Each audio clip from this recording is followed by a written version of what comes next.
Il va se passer quelque chose, en fait, qui va vraiment complètement changer ma vie. Et ça, je ne l'attendais pas. Et on a lancé, comme ça, des sites pour adultes. Et tu faisais quoi? Tu mettais quelle vidéo? Je prenais tout, on piratait tout. Bonjour tout le monde et bienvenue sur Légende. Aujourd'hui, notre invité, c'est Éric Larchevêque, qui est dans Qui veut être mon associé, avec Anthony Bourbon notamment, qui a créé Blast, qui est déjà venu ici. C'est un légende business. On va recevoir donc Éric Larchevêque, chef d'entreprise, qui a des parts dans 50 sociétés, même un peu plus, qui a créé Ledger, qui est d'ailleurs valorisé à 1,5 milliard d'euros aujourd'hui, qui permet d'avoir des petits coffres-forts numériques pour mettre des bitcoins et des crypto-monnaies. Il a fait plein de choses, plein de sociétés très différentes. Il va venir nous raconter son parcours qui est hors norme, qui est fait de très très bas, de très très haut, de très très bas et encore de très très haut. Vous allez voir, il va nous raconter ça. En tout cas, merci d'être là sur Légende. On est là 3 fois par semaine, le mercredi, le vendredi et le dimanche. Je vous mets des interviews, des documentaires ou des reportages. Merci de vous abonner de plus en plus nombreux. On est entre 100 et 150 000 par mois de plus sur la chaîne YouTube. Donc merci 1000 fois d'être là. N'hésitez pas à commenter la vidéo, à la liker, à mettre la petite cloche aussi pour être au courant des prochaines sorties. Puis sachez que plus vous vous abonnez, plus ça nous aide à avoir des invités très différents. Donc voilà, merci 1000 fois d'être là. Et pareil sur les podcasts audio, Spotify, Deezer, Apple Podcasts, vous pouvez nous écouter avec les écouteurs quand vous êtes sur la route, dans le lit, en train de faire du sport, au boulot, n'importe quand. Vous pouvez mettre le son des interviews et pouvoir les écouter comme ça. Et c'est parti avec Éric Larchevêque sur Légende. On y va. Éric Larchevêque sur Legend et je vais vous raconter ma vie. Voilà, bienvenue Éric. Éric qui a mis un sweat à capuche juste avant d'arriver sur le plateau avec marqué Blast. Exactement, ouais, c'est vraiment mon style. Là, c'est du jeunisme. Enchanté. T'as l'habitude de faire des longues interviews ou pas trop finalement parce que... J'ai fait une fois, vraiment long, ça a duré 4 heures. C'est vrai? Ouais. Wow, okay. Tout à fait. Donc il y a des formats longs et c'est vrai que les formats longs c'est bien parce qu'on peut vraiment rentrer dans les détails. Ouais, là c'est Légende business, donc on prend le temps, on essaie de le faire le plus possible sur Légende pour recevoir des gens qui ont créé des choses, qui ont fait des choses, qui ont raconté aussi des business, comment ils ont créé, comment ils ont eu les idées. C'est toujours intéressant de comprendre. Toi, tu as créé Ledger, on y reviendra tout à l'heure, qui est valorisé 1,5 milliard aujourd'hui. Ledger, c'est des coffres-forts numériques, ça ressemble à des clés USB. J'essaye de prendre toujours des mots pour parler à tout le monde. Non, mais tout à fait. C'est comme des petites clés USB pour mettre des bitcoins ou des crypto-monnaies, c'est ça? Oui, c'est ça. Si tu achètes de l'or physique, tu vas acheter un coffre pour le mettre dedans, tu ne vas pas le laisser sur ta cheminée. Si tu achètes des bitcoins, c'est pareil. En fait, tu as une espèce de bon porteur, on appelle ça ta clé privée, c'est ton secret. Tu ne vas pas le laisser sur ton ordinateur parce que c'est à risque et c'est l'équivalent de le laisser sur la cheminée. Tu vas t'acheter un coffre-fort digital, c'est ce qu'on vend chez Ledger. C'est basé sur la carte à puce, qui est une technologie française. C'est français, oui. La carte à puce? Oui, la carte téléphonique à l'époque? Ouais, c'est ça, Roland Moreno. Et donc, ce sont des microprocesseurs sécurisés, c'est blindé. On ne peut pas les ouvrir, même avec un ouvre-boîte pour aller chercher ce qu'il y a dedans. Et c'est ça la technologie de Ledger. Et c'est une technologie française. Et c'est pour ça que Ledger est le leader mondial, 70% du marché. 22% de tous les bitcoins dans le monde sont sécurisés par les technologies de Ledger. Incroyable. Et c'est toi qui as créé Ledger? Alors, on était 8, mais effectivement, j'étais un des cofondateurs et le CEO de la boîte, le dirigeant de l'entreprise de 2014 à 2019. Et ensuite, j'ai cédé les rênes à Pascal Gauthier, qui est aujourd'hui le dirigeant de Ledger. Putain, c'est fou. Et pourquoi vous êtes, si vous êtes si important? Il n'y a pas beaucoup de concurrents? Vous êtes vraiment en avance technologiquement? Pourquoi? Alors, il y a des concurrents. On n'est pas les seuls sur le marché. On n'est même pas arrivés les premiers sur le marché. Il y a Trésor, c'est des Tchèques. Mais on est les premiers et les seuls aujourd'hui à vraiment utiliser cette technologie de carte à puce, d'éléments sécurisés, qui permet vraiment de blinder cette clé USB, parce que ça ressemble effectivement à une clé USB. Maintenant, un petit téléphone, on a des nouveaux appareils, un peu plus design.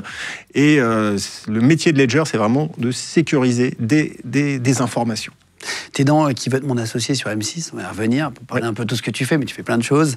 J'avais noté, tu as été même joueur pro de poker, on en parlera aussi, pour comprendre le parcours, comment tu crées une boîte qui arrive à 1,5 milliard aujourd'hui, c'est intéressant de comprendre. J'avais noté, tu as investi dans plus de 30 entreprises, mais peut-être même plus d'ailleurs. Oui, plus une 50aine maintenant. Tu as perdu 400 000 euros du jour au lendemain, des moments. On parlera des erreurs aussi, parce qu'on en fait tous. Quand ça, c'est sûr. Ça n'a pas marché tout de suite. C'est ce qui est non, ça a été long. Enfin, ça n'a pas été le succès du jour au lendemain. Et ça, c'est le lot de tout entrepreneur, de passer par les montagnes russes. Donc, Qui veut être mon associé, tu as rencontré Anthony Bourbon. On l'a reçu ici, qui a fait Blast. Et justement, tu as un sweat à capuche Blast aujourd'hui.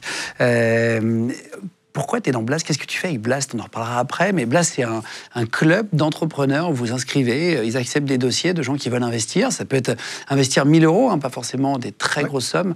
Il y en a qui peuvent investir beaucoup plus. Il prend plein de gens et leur propose à chaque fois des nouveaux business, plusieurs fois par mois, par trimestre, en leur disant, tiens, ce mois-ci, il y a telle start-up qui a besoin de lever tant, est-ce que vous voulez y aller, etc. Qu'est-ce que tu fais avec eux, toi? Oui, comme tu l'as dit, Blast, c'est un club d'investissement qui permet d'investir aux côtés d'Anthony, mais aussi à mes côtés, à partir de 1 000 €. Moi, je suis expert sectoriel, c'est-à-dire que mon rôle dans Blast, c'est d'apporter des deals, c'est-à-dire d'apporter des startups dans lesquelles les membres vont pouvoir investir. Et ma spécialité, c'est plutôt le hardware, la deep tech et aussi le Web3. Et j'ai jusqu'à présent apporté 3 deals, 3 projets dans lesquels les membres ont pu investir à mes côtés. Avant qu'on parle de ta vie, pour comprendre le parcours, j'ai une petite question.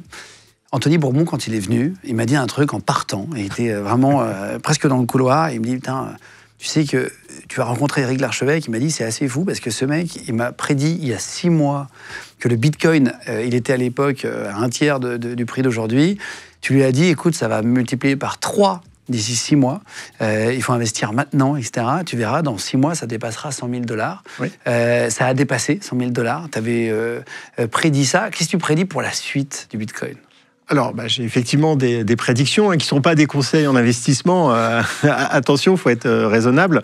Mais vu la dynamique extrêmement positive du Bitcoin, de tout ce qui se passe, donc le nouveau gouvernement Trump qui veut mettre en place une réserve de valeur stratégique pour le Bitcoin, le fait qu'il y ait de moins en moins de Bitcoin sur les échanges, la présence des ETF Bitcoin qui aussi font une énorme pression à la hausse. On est maintenant sur une production de Bitcoin qui n'est plus qu'à 3,125 toutes les 10 minutes. On était à 50 Bitcoin toutes les 10 minutes au début. Donc il y a une raréfication très très forte du nombre de Bitcoin disponibles sur le marché.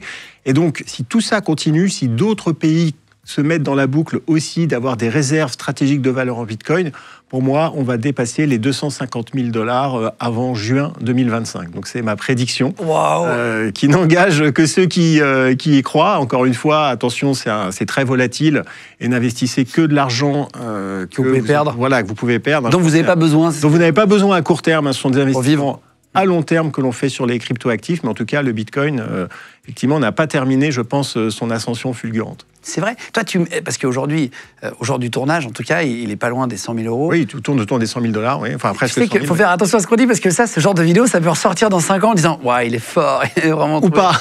Voilà, ça marche dans les deux sens. Hein. Est-ce que à 100 000 € n'est pas un peu le dindon de la farce? Est-ce qu'on n'a pas un peu l'impression d'être les pigeons des autres en achetant? C'est une vraie question que les gens se posent. Non, mais bien sûr, la question, c'est est-ce qu'il est trop tard pour investir dans le Bitcoin? Est-ce qu'on n'a pas raté le coche? Alors non, il n'est jamais trop tard. Parce qu'en fait, la vraie question à se poser, c'est est-ce qu'il est trop tard pour pouvoir sécuriser en fait ses actifs dans le futur? Non.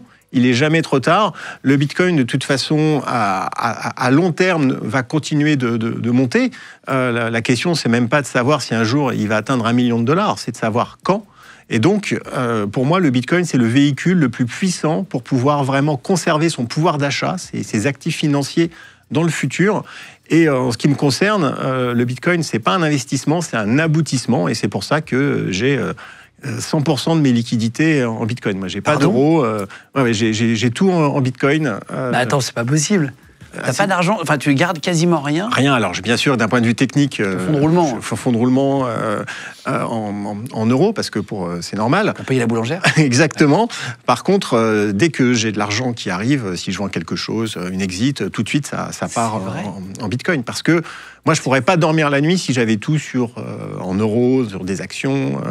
Non, pour moi, le Bitcoin est vraiment le véhicule le plus sûr et le plus certain dans le futur pour conserver son pouvoir d'achat. Attends, c'est incroyable. C'est la première fois que j'entends ça, quelqu'un qui mettrait tout en Bitcoin. J'aurais justement plus de mal à dormir. Je pense que la plupart des gens auraient plus de mal à dormir. Oui, non, mais ça, je l'entends. Et en tout cas, dans mon système de valeurs, pour moi, le Bitcoin est ce qu'il y a de plus sécurisé. C'est-à-dire que je ne crois pas à l'euro, je ne crois pas au dollar à long terme. Oui, parce que en fait, aujourd'hui, on a des dettes qui sont abyssales. Je pense qu'à un moment, les pays vont faire faillite, les monnaies vont faire faillite.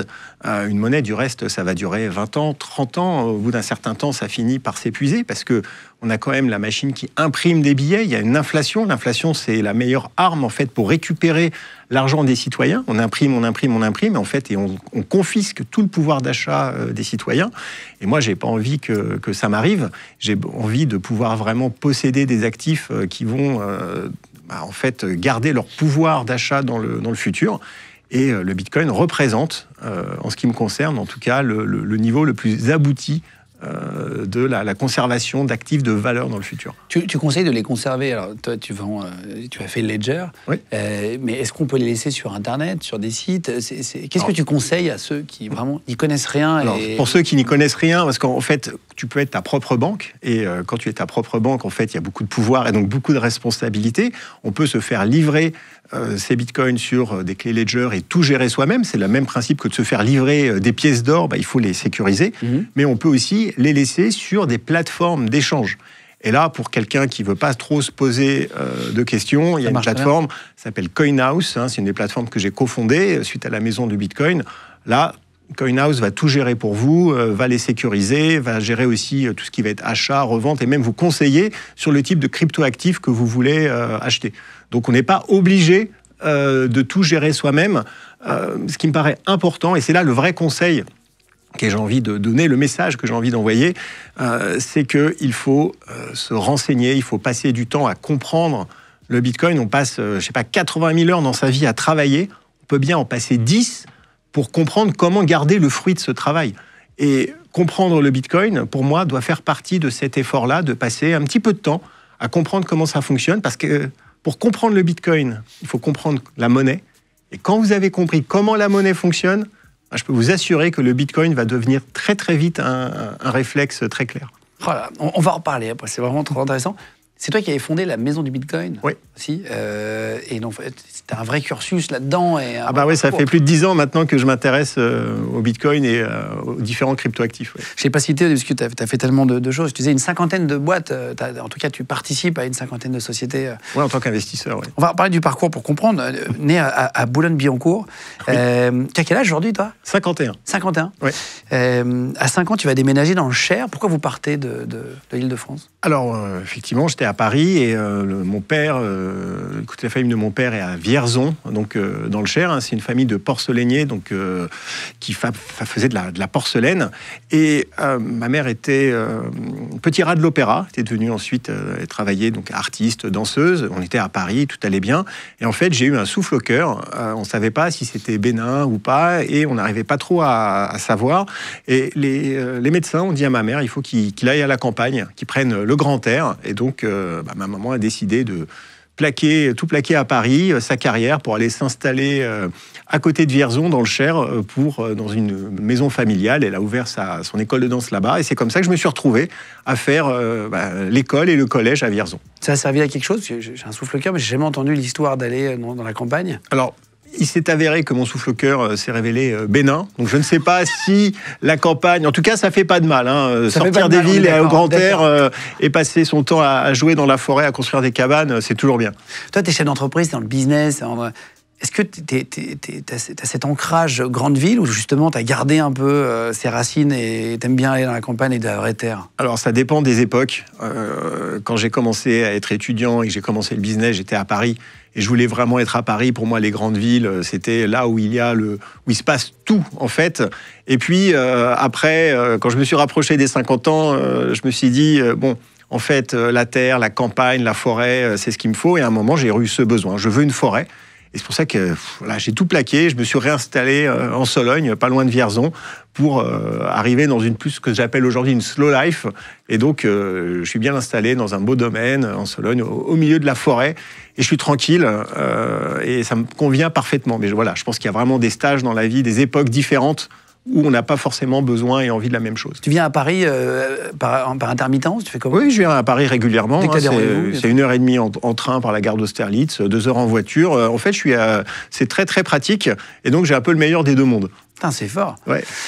Du coup, tu as cette vraie... t'es relié à la vraie vie, quoi. Oui, j'ai les mains dans la terre, tout à fait. Et à un moment, on a besoin de construire des choses, de toucher un arbre, enfin des vrais matériaux. Exactement, ça fait du bien, ça fait du bien. Pas du plastique toute la journée, d'être entouré des grandes villes, c'est important dans les fonds.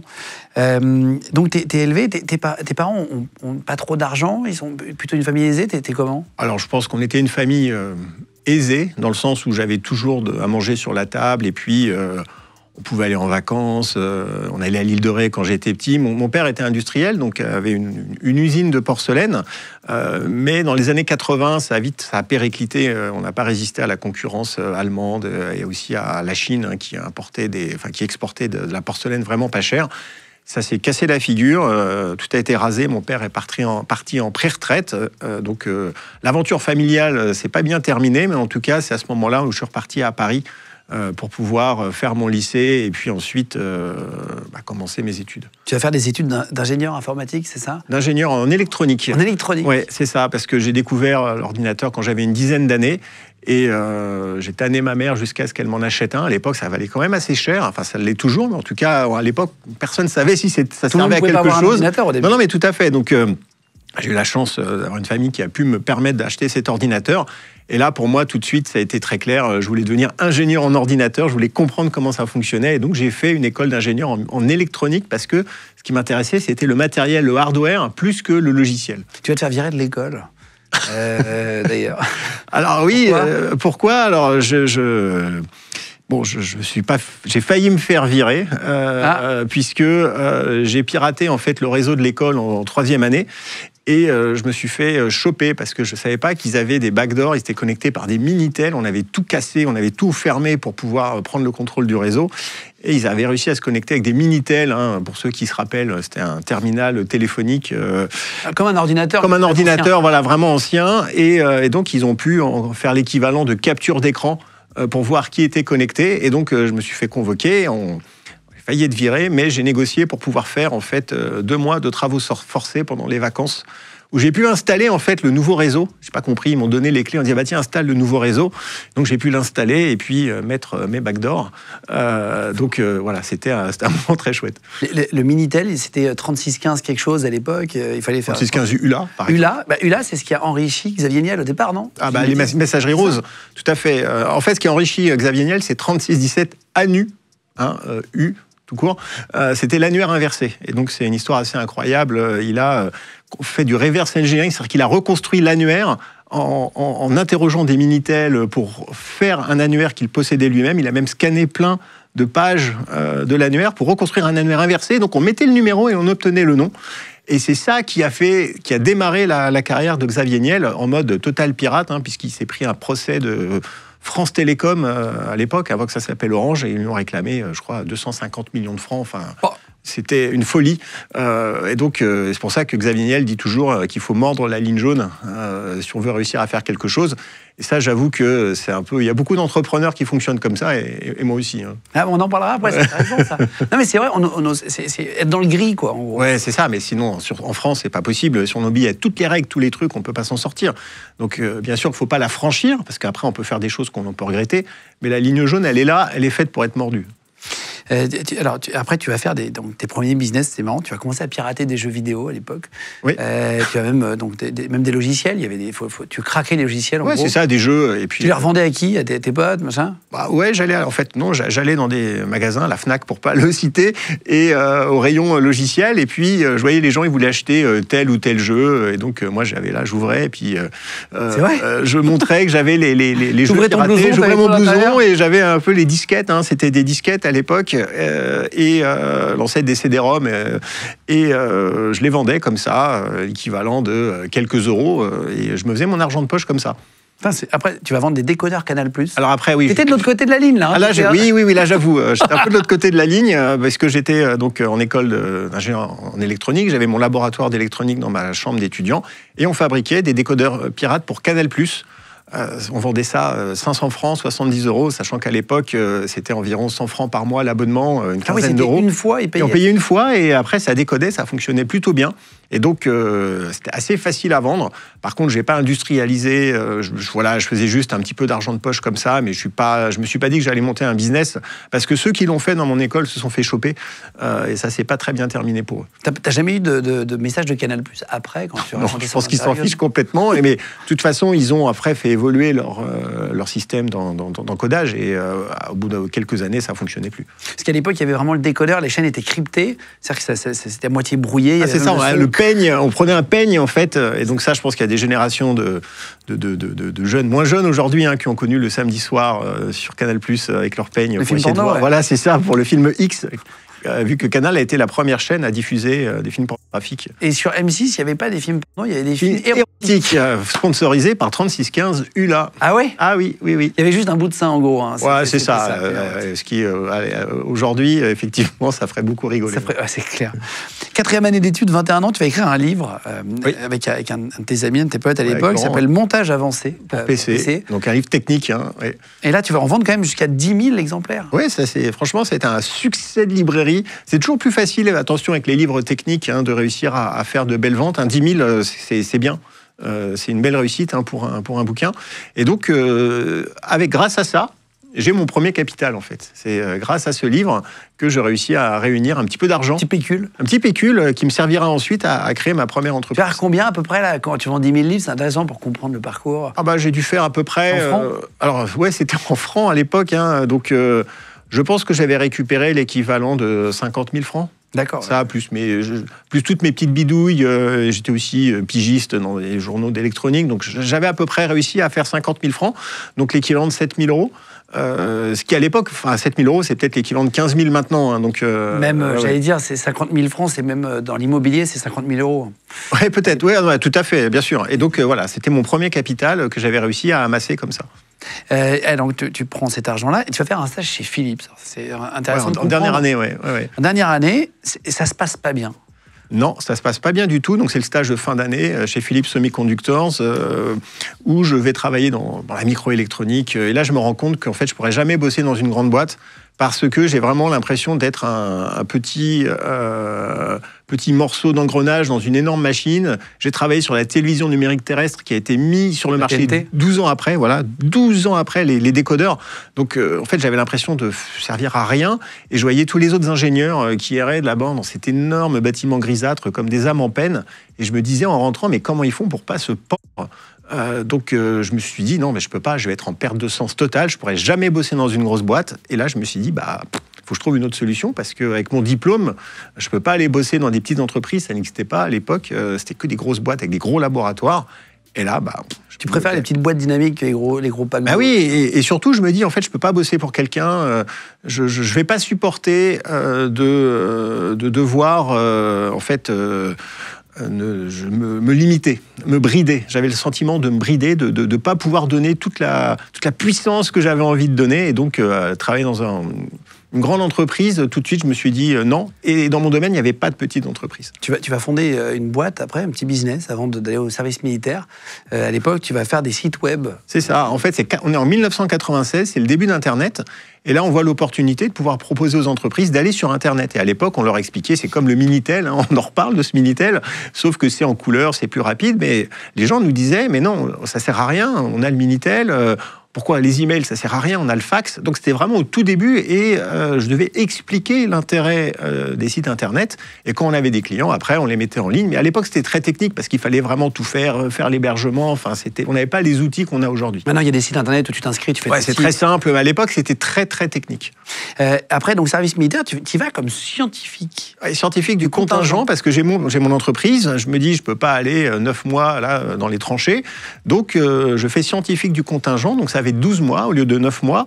Par contre, je vais être détaché dans un laboratoire et je suis détaché dans le laboratoire de l'école polytechnique, où je vais passer une année. Tu vas y faire quoi ? On va me confier la tâche de développer le nouveau logiciel de de gestion des élèves et surtout la partie base de données sous Oracle, un énorme truc. Je devais créer toutes les interfaces pour gérer l'entrée et la mise à jour en fait des fichiers des élèves. C'était pas trop dur cette année, hein? Bah, en fait, non, puisque moi, j'ai rien fait. J'avais mon entreprise, j'avais du boulot, j'étais assez libre. Donc, je partais, en fait, j'avais ma voiture et j'allais en clientèle, je faisais le business et puis j'avais mon ordinateur dans le laboratoire. Et en fait, j'ai passé 1 an à travailler pour mon entreprise et je n'ai absolument rien fait pour l'armée. Sauf qu'à un moment, est arrivé le jour où je devais rendre quand même le fruit de mon travail. Et là, j'avais rien fait. Et je me suis dit, bon, j'ai plus le choix. Il faut que je fasse sauter le labo. Et donc, je m'introduis de nuit dans le laboratoire d'informatique. Je fais sauter, en fait, la baie électrique avec des surtensions qui vont griller les ordinateurs. Et le lendemain, j'arrive comme une fleur en disant « Ah, quel malheur ! J'ai perdu tout le fruit de mon travail. » Et donc, je me suis fait convoquer par les hautes instances militaires locales. Il n'y avait pas de caméra ? Non, il n'y avait pas de caméra. C'était en quelle année, ça ? C'était en 96. Et donc, voilà, je suis rentré, j'ai utilisé le badge de quelqu'un d'autre. Enfin, voilà. T'as fait gaffe. J'ai fait attention quand même, bien sûr. Et donc là, ça... T'es un peu voyou, hein ? Ouais, un peu. Ouais, c'est un brigand quand même. Petit brigand, oui. Mais en tout cas, j'ai besoin de trouver des solutions. C'est-à-dire qu'à un moment, voilà, et j'ai besoin de trouver des réponses à mes problèmes. Action, réaction. Et donc au final... Comme ça qu'il a tué ses concurrents. Action, réaction, attends, calme-toi. Et donc bon, je me suis fait quand même engueuler. Ils ont menacé de m'envoyer en fait au mitard. Hein, donc, la prison. Ouais, c'est ça exactement. Et finalement, ils ont tamponné mon autorisation de sortie et c'est comme ça que j'ai terminé l'armée et que j'ai pu passer à autre chose. Et tu vas passer à autre chose, tu vas avoir 3 idées de business en sortant de là-bas, qui arrivent à 21 ans à l'époque. C'est quoi tes 3 idées de business ? Tu te dis, tiens, il y a ça, ça et ça. Donc il y a déjà les sites web que l'on fait. Ensuite, je me dis, c'est bien, mais à chaque fois, il faut retrouver des clients. C'est comme une agence. On remet toujours trouver des clients et je me dis tiens, ce serait mieux si j'avais un produit que je pouvais vendre plusieurs fois avec un abonnement. Parce que là, je trouve un client et puis en fait, il va m'amener de l'argent tous les mois et puis plus je trouve de clients, plus je vais faire grandir le chiffre d'affaires. Et donc, on commence à développer des outils de mesure d'audience. Et ça va nous amener à la 3e idée de manière complètement inattendue. Puisque il va se passer quelque chose en fait qui va vraiment complètement changer ma vie et ça je l'attendais pas. Donc on avait un client qui avait utilisé notre outil de mesure d'audience, mais il n'y a pas de trafic, il y a 0. Donc on me dit tiens, lui il va pas renouveler son abonnement, donc on l'appelle, on lui demande mais pourquoi vous n'avez pas de trafic ? Il dit ah c'est compliqué, je vais venir vous expliquer. Donc il vient au bureau. Et ce gars-là, il avait un site qui s'appelait Jeannette.fr. Donc un site voilà, avec des jeunes femmes qui se déshabillent un peu comme sur M6 à l'époque. Et franchement, le site était vraiment pourri. Hein. Il était super moche, mais vraiment nul. Et donc le gars a dit ouais, j'ai pas de trafic parce qu'en fait, j'ai un problème. Ça fait 1 mois que mon hébergeur est en panne. On dit voilà, le mec il n'est pas très doué quand même. Et là, il va sortir une phrase qui va changer le cours de mon existence. Il me dit, vous comprenez, j'étais avec mon associé de l'époque, il dit, ouais, ça fait 1 mois que le site est en panne, j'ai perdu 1 mois de chiffre d'affaires, j'ai perdu 20 000 francs.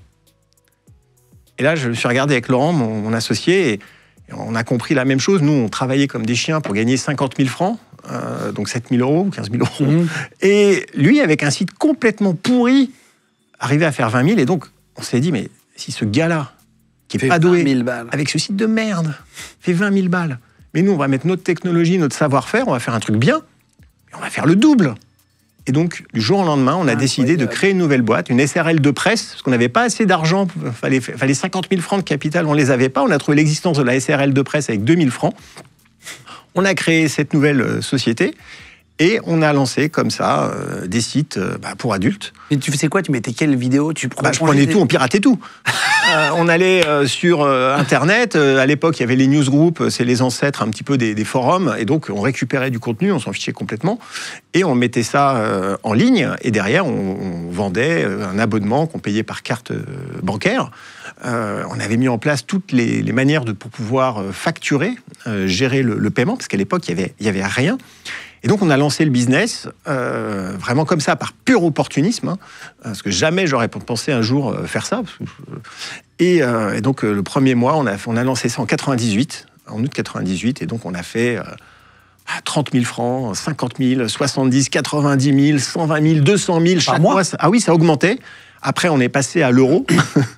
et là, on a fait 100 000 euros, 200 000 euros, 500 000 euros, 1 million d'euros, 1 million d'euros. Par mois ? Ouais, par mois. 1 million d'euros par mois ? Ouais, plus, 1,5 million. Parce à que deux, vraiment, vous étiez, non ? Alors, au début, on était 3. Et puis après, on a recruté un petit peu. Et en fait, on a réussi à développer ce business parce qu'on a apporté une vraie nouveauté marketing et business qui n'existait pas à l'époque. C'était l'affiliation. On a été vraiment les premiers en France à faire de l'affiliation. L'affiliation, c'est quoi ? J'ai un site internet sur free.fr. Enfin, il y a plein de gens, ils avaient leur petit site un petit peu amateur sur lequel ils mettaient des contenus, des trucs comme ça. Et pour le monétiser, on leur disait, tu fais la promotion de mon site ou de mes sites. Une pub. Et en échange, je te donne un pourcentage du chiffre d'affaires que tu vas générer. Comme un apporteur d'affaires. Comme un apporteur d'affaires, donc c'est gagnant-gagnant. Il n'y a pas de risque. On ne va pas se dire, attends, mais combien ça vaut le clic ? Non. C'est gagnant-gagnant, c'est de l'affiliation. On a été les premiers à faire ça en France et on s'est retrouvé rapidement avec des milliers, des dizaines de milliers d'affiliés qui nous ont envoyé du trafic. Et derrière, on avait donc toute la monétisation avec les moyens de paiement par carte de crédit aussi, par paiement, par numéro de téléphone. À l'époque, on se connectait à Internet par ce qu'on appelle un modem. On appelait un numéro de téléphone, on se connectait. On avait remplacé ces numéros de téléphone par des numéros surtaxés. Et donc, on n'avait plus besoin de sortir de carte de crédit. C'était sans abonnement. Et on payait jusqu'à même 10 francs la minute. Et donc, ça a généré énormément d'argent. Et c'est comme ça qu'on a construit, en fait, en France, en tout cas, une des plus grosses boîtes médias pour adultes, qui s'appelait Carpe Diem, qui était, je pense, dans le top 10 du trafic français. On était même devant TF1 à une époque. Et le site internet s'appelait comment ? Oui, il y en avait plein. Ah, il y avait plusieurs. Il y en avait plein. Ouais. Ah, incroyable. Donc là, vous allez grossir, donc tu disais jusqu'à 1,5 million. Ça dure jusqu'à quand cette... Alors, en 2002, la boîte fait à peu près 20 millions d'euros de chiffre d'affaires. On doit être une quarantaine. Et là, on se dit, on doit aller à l'international. On avait touché le plafond de verre français, et donc on doit aller dans d'autres pays. Et là, il faut recruter beaucoup de monde. Et c'était à l'époque... à l'époque, c'était la mode des plateformes offshore, en Bulgarie, en Roumanie, où on pouvait trouver des développeurs, des graphistes, des commerciaux qui parlaient plein de langues, pour beaucoup moins cher qu'en France. Et donc on se dit, on va aller là-bas. Et moi, à l'époque, en 2002, je suis un peu épuisé. C'est des années que je travaille vraiment 7 jours sur 7, tout le temps, je prends jamais de week-end. Enfin, vraiment, je travaillais comme un forcené, parce que j'adorais ça. Et là, je me dis, OK, pause. Laurent, mon associé, dit, tiens, tu vas gérer la boîte. Moi, je vais partir en Roumanie et je vais monter cette plateforme offshore. Ça va me faire du bien, je vais prendre l'air. Et donc, je me suis installé en Transylvanie, dans les Carpates, à Brasov. Tu pars là-bas ? Je pars là-bas, boum, voilà. T'es célibataire à l'époque ? Je suis célibataire, je change complètement de vie, je quitte la France et je m'expatrie en me disant je ne reviendrai jamais en France parce que je vais partir à de nouvelles aventures. Mais du coup, la boîte, vous la gardez ? On la garde, moi je ne suis plus opérationnel, donc je reste actionnaire, j'avais à peu près 30% de départ. Et donc, je vais développer un peu un autre business qui est de recruter des graphistes, des développeurs, etc. Donc, je m'installe en Roumanie en 2002. Hyper intéressant. Donc, tu pars en Roumanie, tu apprends le roumain ? Comment tu parles ? J'apprends le roumain, mais ils parlent anglais quand même, un peu français aussi, parce que les Roumains sont polyglottes, et donc ils parlent beaucoup de langues, beaucoup plus que les Français. Nous, ouais. Mais j'apprends quand même le roumain, parce que j'ai envie de parler un petit peu la langue locale. Et je commence à m'installer, puis à lancer ce nouveau business. Ça marche tout de suite ou c'est une... Pour faire simple, ça n'a pas marché. On n'a pas réussi. On a réussi à recruter, mais finalement, les objectifs d'internationalisation n'ont pas fonctionné. Et en gros, ça a capoté. Ouais. Ouais, c'est une vie d'entrepreneur, c'est une vie d'échec, de succès, d'échec, c'est ça, de toute façon tout le monde le dit. Oui, bien sûr, il n'y a pas que des réussites. Et puis, de toute façon, c'est transitoire. L'échec comme la réussite, c'est transitoire et on ne doit pas se focaliser là-dessus de toute manière. Donc, tu arrives là-bas, il y a juste une petite anecdote, on est en 2003, tu as 400 000 euros, tu les mets sur un compte en banque. Alors, local. Oui, c'est-à-dire que je commence un peu à gagner ma vie. Est-ce que la boîte elle fonctionne ? Donc j'ai un peu d'argent. Voilà, maintenant j'ai 400 000 euros à peu près, c'est mon patrimoine. Et je dois trouver une nouvelle banque. Parce que en étant expatrié, je ne pouvais plus travailler avec ma banque française, c'était compliqué. Et donc, je cherche une nouvelle banque adaptée à la vie d'un expatrié. Par différents réseaux, j'entends parler d'une banque qui s'appelle la Paritate Banca, qui est une banque lettonne. Moi, je ne savais même pas que c'était un pays, en fait. J'apprends l'existence du pays.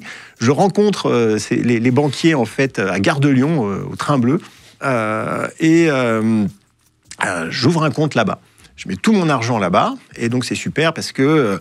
il y avait des cartes de crédit programmables, connexion en ligne, enfin tout ce qu'une néobanque actuelle pourrait proposer.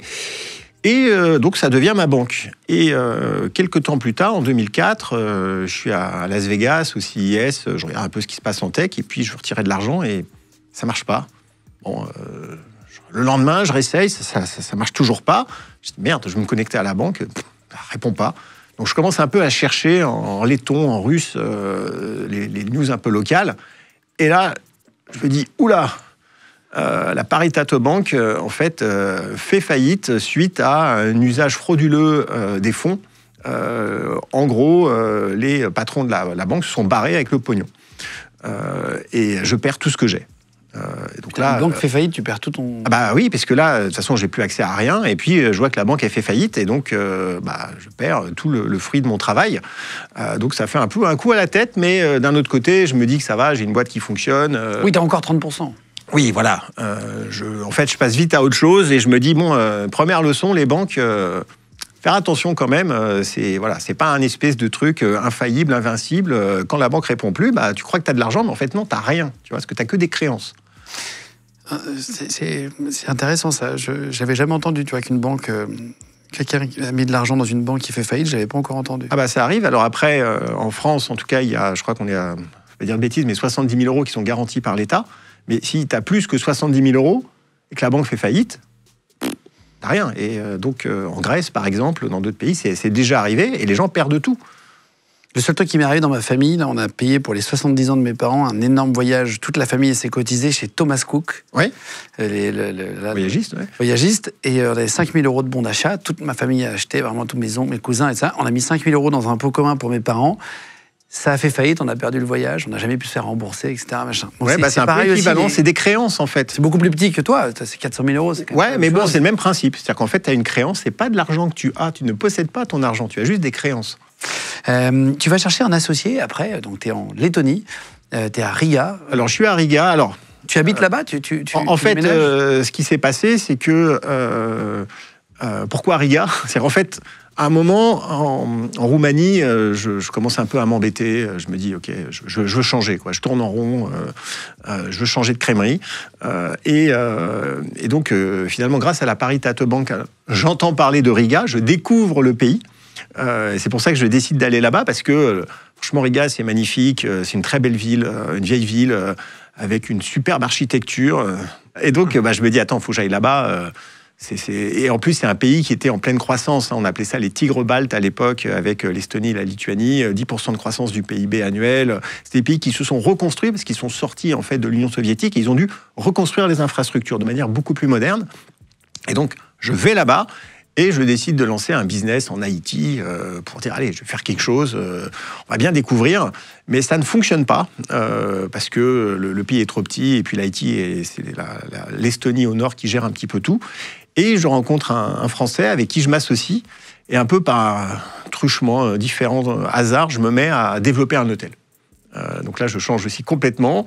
Et on va lancer et travailler sur un hôtel qui s'appelle le Dodo Hotel à Riga. Une centaine de chambres, un bon projet. Un bel hôtel, ouais. Un bel hôtel, oui. Je me dis, tiens, allez, j'ai envie de construire quelque chose. À force de faire du virtuel, je veux quand même pouvoir toucher quelque chose. Et donc, on lance l'hôtel. C'est un projet sur lequel on commence à travailler à partir de 2006 et dont la construction va commencer en fait en 2007. Comment, petite question, tu parles de trouver un associé. Comment on fait pour trouver un bon associé ? Alors, ça, c'est un vrai sujet, et c'est un sujet tellement souvent on me pose la question, on me dit, je trouve un associé. Alors, un associé, ça se cherche pas, ça se trouve. C'est un peu comme trouver... L'amour. L'amour, exactement. Un mari, une femme. Faut créer des opportunités. Si tu restes chez toi, il ne se passera rien. faut créer des opportunités. Donc, il faut aller dans des événements entrepreneuriaux, dans des apéros entrepreneurs, dans tout ce que des clubs où on va parler business. Donc, faire des rencontres, ça, c'est créer les opportunités. Ensuite, on va discuter avec des gens, puis il y a un petit peu des liens qui vont se créer. Et après, la question, c'est de savoir, OK, est-ce que cette personne, en fait, ça peut être un associé? Donc déjà, la base, c'est s'il y a un doute, il n'y a pas de doute. Hein, ça, c'est certain. C'est comme pour les recrutements, du reste. Et ensuite, un associé, on ne cherche pas un ami. On ne cherche pas quelqu'un avec qui boire des coups, aller bouffer. Non, on cherche quelqu'un qui va être complémentaire, mais quelqu'un qui partage aussi les mêmes valeurs, quelqu'un qui va avoir la même vision, qui voudra aller au même endroit à la fin. Ça, c'est important, ouais. Pas forcément en passant par le même chemin. Le chemin peut être différent. On a le droit de s'en plafonner sur le chemin, tant qu'on veut aller au même endroit. Et puis, moi, il y a un peu un test que j'aime bien faire pour savoir si ça va bien fonctionner. Tu as trouvé ton associé, tu dis, écoute, on va aller à Limoges en train. Donc, ça va durer longtemps en intercité. Et donc, tu t'assois à côté, tu vas te taper plusieurs heures. Au bout d'un certain temps, tu auras fait le tour des sujets, tu n'auras plus rien à dire. Et tu vas passer du temps assis à côté de cette personne. Et là, si tu arrives à rester 1 heure, 2 heures à côté de cette personne, sans avoir besoin de combler les vides, sans te sentir mal à l'aise, alors ça peut fonctionner. C'est pas suffisant, mais ça peut fonctionner. Si par contre tu te sens obligé, tu vois, de dire quelque chose, de parler parce qu'il y a un truc qui va pas, là ça marchera pas. Donc c'est une manière, je pense, de tester si tu peux rester avec quelqu'un comme ça à côté, sans parler. Moi, ça me gêne de rester avec quelqu'un. Rester 2 heures à côté d'une personne sur le t'es dans un train, tu vois. Donc en fait, le contexte fait que c'est normal. Oui. Mais justement, il y a des gens avec qui tu peux rester. T'es pas obligé de parler, tu vois. T'es pas obligé de combler parce que d'un point, tu vois, les signaux faibles, ce que tu ressens va te mettre à l'aise. Et ça, je pense que c'est un bon point. Tu vois, évidemment que c'est pas suffisant, mais en tout cas, si tu te sens, tu dis oula, tu sont obligés de parler parce que je sais pas, il y a un truc. Il faut que tu te sentes bien à côté, quoi. Voilà, c'est ça. Et je pense que ça, c'est un bon test. C'est à Riga, justement, en Lettonie, tu as rencontré ta femme pour comprendre le parcours aussi. C'est là-bas que tu la rencontres? Pas exactement. Ma femme est lettonne, de Riga, mais à l'époque, moi je suis donc parisien à Riga, ma femme est de Riga à Paris. Et si tu me poses la question, alors je suis obligé de te parler de quelqu'un qui s'appelle Eric Magnum, que peut-être d'autres personnes connaissent, parce qu'à une époque, je pense que beaucoup de gens l'ont croisé. C'est un gars qui a un talent incroyable, il parle à tout le monde. Donc, il est tout petit, il est un peu gros, il a une bouille très, très gentille. En fait, il est inoffensif. Il a l'air inoffensif. Il fait quoi dans la vie? Je sais pas. Mais lui, en fait, il passe son temps, il parle à tout le monde, c'est-à-dire que, et surtout aux femmes. Et donc, la première fois que je l'ai rencontré, il avait dans un sac à dos avec lui, il a une dizaine de carnets remplis, noircis de numéros de téléphone avec bombe atomique, machin, etc. Bon, et je dis, mais attends, qu'est-ce que c'est que ce bordel, tu vois? Et le gars, il parle à tout le monde comme ça, et puis il explique que oui, dès qu'il voit quelqu'un, il récupère son numéro. Et donc, je dis, attends, on était aux Champs-Élysées, une très belle femme qui marche, je dis, attends, va chercher son numéro dans ce cas. Et donc, il part, piouf, comme un fou, il lui parle, je sais pas ce qu'il lui raconte, il note un numéro de téléphone. Mais c'est qui cet homme? Je comprends pas, pardon. Il s'appelle Eric Magnum. Mais c'est un de tes amis? C'est une connaissance. Et je termine. Attends, mais je comprends pas. Je dirais personnage de film. Exactement. C'est un mec que tu connaissais, du coup. C'est un mec que je connaissais, bien sûr. Qui est connu ou pas, non? Je pense que beaucoup de gens l'ont croisé. Et où? À la télé? Non, pas du tout, pas à la télé. Non, mais donc il n'est pas connu quand tu dis le nom et le prénom. Pardon, moi je croyais que tu parlais d'une star que je connaissais pas. Non, c'est pas une star, mais c'est quelqu'un qui a beaucoup été dans tous les, avec beaucoup d'entrepreneurs, de chefs d'entreprise. Et donc, comme on est sur Legend Business, ouais, d'accord. Là, je me dis que ça reste un inconnu pour les Français. Oui, tout à fait. Tu as raison. Ça reste un inconnu pour les Français. Mais ça pourrait être Patrick Timsit, tu vois, au niveau du look. Et donc, il revient avec le numéro de téléphone. Je dis, attends, tu te fous de notre gueule, et c'est pas possible. On appelle. Et la nana, allô, oui. Donc c'est vraiment son numéro. Et donc c'est quelqu'un qui avait ce talent, qui d'un autre côté, en fait, je pense, avait un peu du mal à construire lui-même des business, mais il était avec plein de gens qui étaient successful parce que il ramenait des numéros de téléphone. Bon bref, c'était un peu étrange comme situation. Toujours est-il que un jour, ma femme, qui s'appelle Iveta, elle est en train d'acheter des glaces chez Bertillon, tu vois. Qui est le meilleur glacier, voilà, exceptionnel. Exactement. Et donc, c'est Eric Magnum qui passe devant la vitrine, qui voit ma femme, qui était ancienne mannequin, plutôt jolie. Donc, lui, forcément, il s'arrête, il va lui parler. Et elle dit, voilà, elle voit le truc arriver, elle répond en anglais, pas de chance. Il parle anglais, elle lui dit, bah attends, moi je suis de Lettonie, je lui va pas savoir où c'est. Pas de chance, il sait exactement où c'est. Et en plus, il dit, ah mais je connais un gars génial, il s'appelle Eric, il faut absolument que tu lui parles. Et il note mon numéro de téléphone sur une carte de visite. Et mon numéro de téléphone, il a plein de neufs. Tu verras, ça va jouer un rôle. Donc Iveta prend le truc, le jette au fond du sac, en mode c'est bon, tu vois. Un relou, quoi. Un relou, quoi. Un relou dans Et fin de l'histoire. Quelques mois plus tard, c'est le début de Skype. Et Iveta se dit, tiens, Skype, ça a l'air génial, on peut appeler à l'étranger. Et elle va chercher, en fait, des Lettons en Lettonie qui ont Skype. Bon, parce qu'elle parle letton. Et il n'y a personne.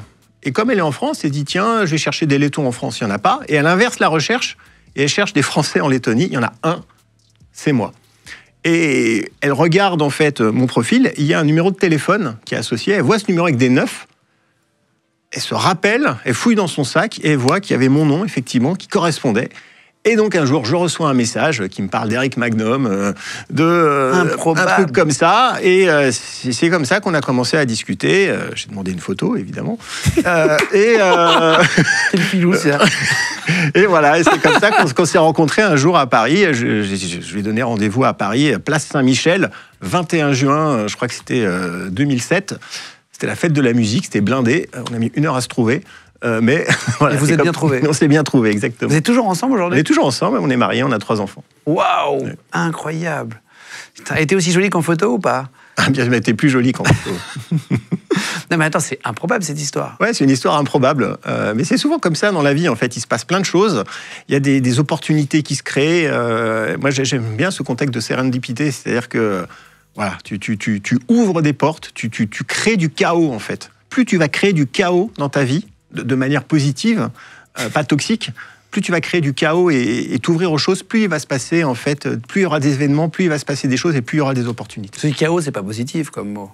Ouais, moi je trouve positif. Du chaos, du hasard, du bordel, voilà. Ouais. Mais c'est pour ça que des choses, des choses, exactement. Que ça vive. Ouais. Pardon, on va revenir à l'hôtel, si tu veux bien. Oui. J'ai fait une petite déviation sur Riga. Sur la rencontre avec ta femme, ça valait le coup. Juste, tu l'as remercié, Eric Magnum, ou pas?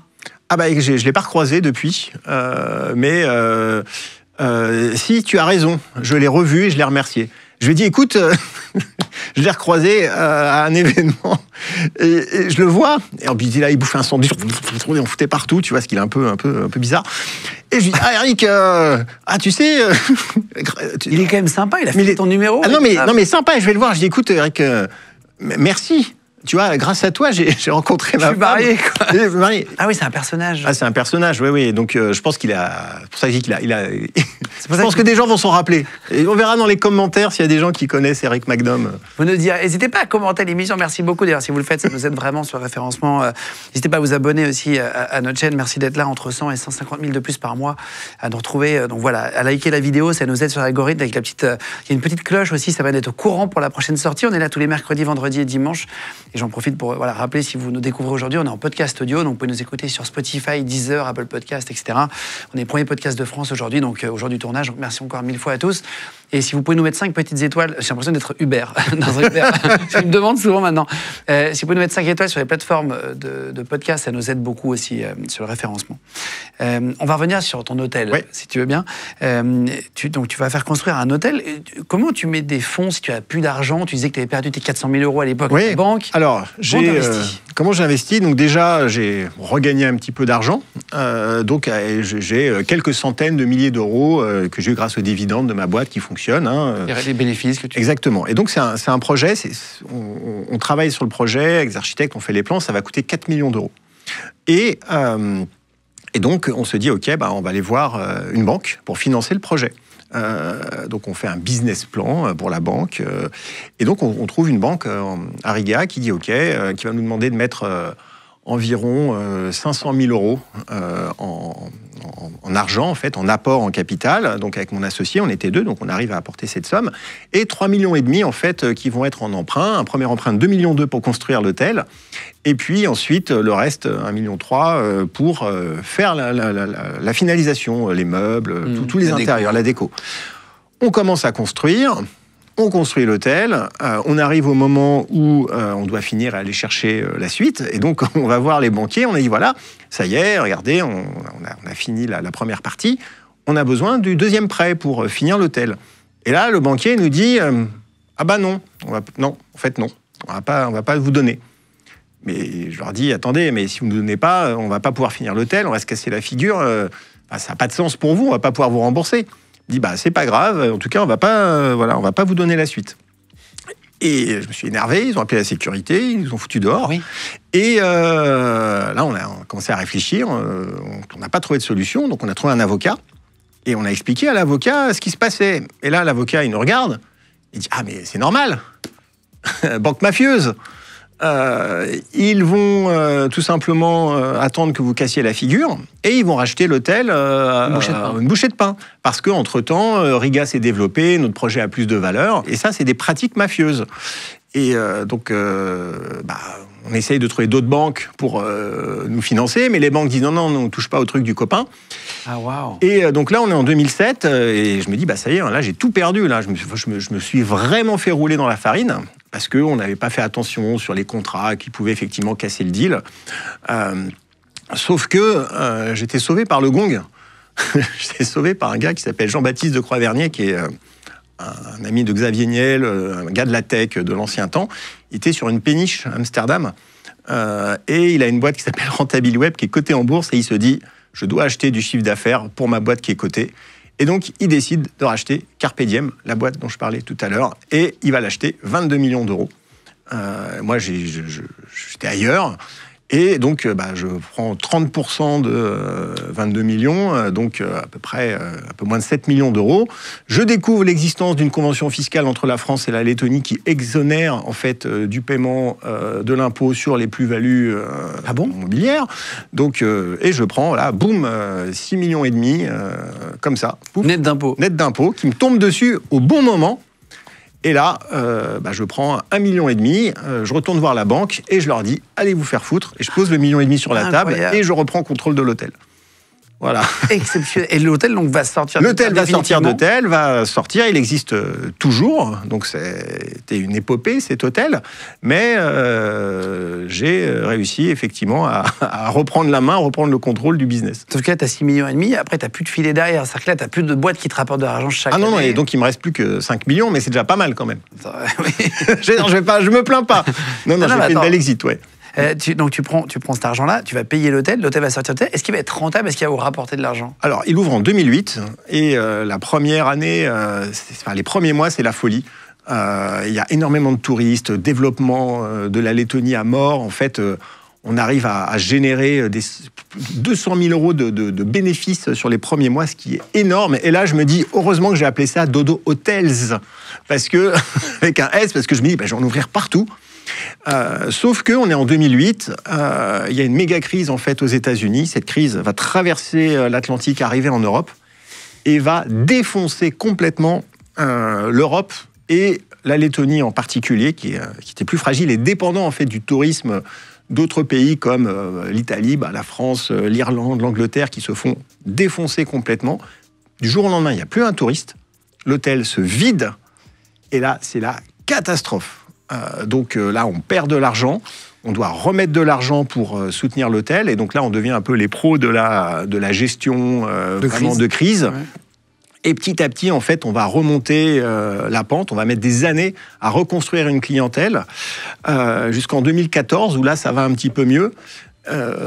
Sauf qu'en 2014, la Russie envahit la Crimée, qui va générer des sanctions auprès de la Russie. La Russie, c'est tout à côté de la Lettonie. Nous, on avait construit notre business sur les Russes qui venaient en Europe, et donc là, le rouble s'effondre. On perd à nouveau toute notre clientèle. Pas le bon timing. Pas le bon timing, on doit se réinventer. Donc, petit à petit, on remonte la pente, on travaille avec les Polonais, les quarts de touristes, on trouve des solutions. Jusqu'à, en fait, à peu près 2020, où là, ça va un peu mieux. Putain, il se passe 12 ans. Ouais, oui, c'est long. Hein. Galère. C'est la galère, oui. Donc là, le Covid arrive. Donc là, à nouveau, c'est la catastrophe, parce qu'en plus, il n'y a pas d'aide en Lettonie. Donc, on est commencé à être pas trop mauvais en gestion de crise. Donc, on réussit à survivre malgré tout. 2021, finalement, on repart. On se dit qu'en 2022, ça va être super. Sauf que la catastrophe, la Russie déclare la guerre à l'Ukraine. Et là, ça a des conséquences dramatiques pour nous, puisque le prix du gaz explose. Et pour chauffer l'hôtel en hiver, ce qui fait froid en plus là-bas, on est passé d'à peu près 20 000 euros de budget à 200 000.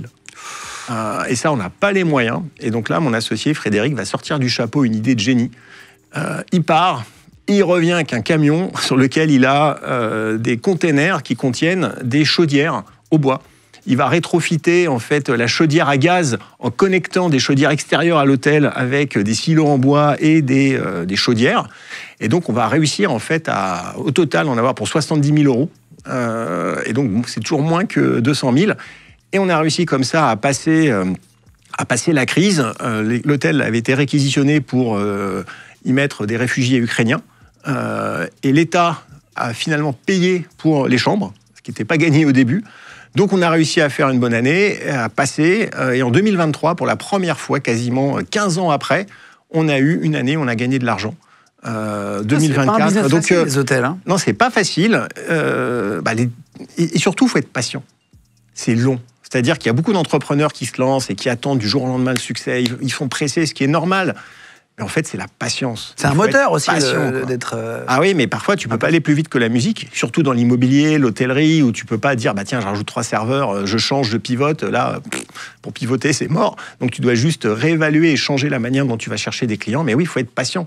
Et donc là, 15 ans après... je me dis peut-être que je vais commencer enfin à récupérer en fait le capital que j'ai mis là, le 1,5 million, il est toujours là. Mais je désespère pas de le récupérer un jour. Mais là, en parallèle, tu fais plein d'autres choses. Alors oui, effectivement, tout à fait. Non, ça c'était l'épopée de l'hôtel. Moi, à mon niveau, donc on est en 2007, 2008, pendant la construction, je regarde la peinture sécher, je m'ennuie un peu, et c'est là où par hasard, je vais dans les rues de Riga, je rentre dans un casino et je m'assois à une table de poker. Je connais pas le jeu, j'ai jamais joué au poker de ma vie, je comprends rien. Je fais n'importe quoi et je remporte le tournoi.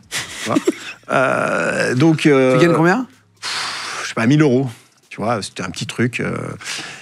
Et je me dis, super, je suis vachement fort en poker. Et donc, je reviens le lendemain, le surlendemain, je rejoue, je me fais complètement laminer, parce qu'évidemment, j'avais eu une chance absolument incroyable, odieuse. Par contre, ça pique mon intérêt, je commence à lire des bouquins, à me former, à monter mon jeu, et au bout de quelques mois, ça va un peu mieux, je me qualifie pour... les Masters d'Amsterdam, qui est en fait un grand tournoi du circuit européen. J'arrive là-bas, je termine 6e. Donc je commence un petit peu à exister au niveau du circuit professionnel. Donc j'ai 90 000 euros. Ah putain. 90 000 euros, c'est un tournoi. Un tournoi, oui, en terminant 6e. Le premier, c'était 500 000, donc ça monte très très haut et très vite. 90 000 euros, ça fait à peu près ça en billets de 500 en hauteur, ça fait 5 cm. Je me rappelle parce que j'avais récupéré en cash et j'avais mis ça dans ma poche arrière pour retourner à Riga. Meilleur moyen de se le faire voler dans la poche arrière. Ouais, mais moi, tu vois, j'ai toujours un rapport à l'argent un peu spécial, tu vois, donc ça m'a pas du tout stressé. Tu dis que tu vas arrêter de jouer au poker par rapport à tes enfants. Tu dis j'avais honte par rapport à mes enfants. Alors oui, donc en fait j'ai joué au poker pendant 2 ans, donc voilà, j'ai fait championnat d'Europe, terminé 6e.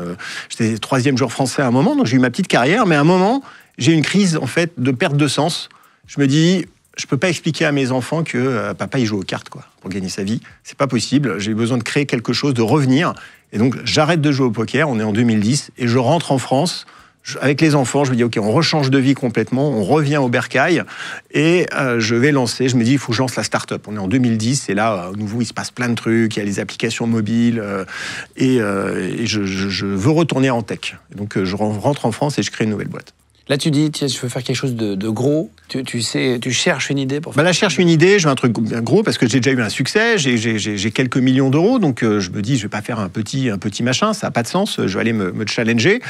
Et je finis par, après tout un tas de réflexions, je crée une application mobile qui permet de comparer les prix, qui s'appelle Prixing. En gros, avec ton téléphone, tu scannes les codes barres des produits du quotidien et ça te dit où est-ce que tu peux les acheter au moins cher et ça te dit aussi ce qu'il y a dedans, un peu comme un Yuka avant l'heure, les allergènes, les additifs, les machins, les notes. Yuka, il y a une note pour savoir si c'est bon ou pas pour la santé. Exactement.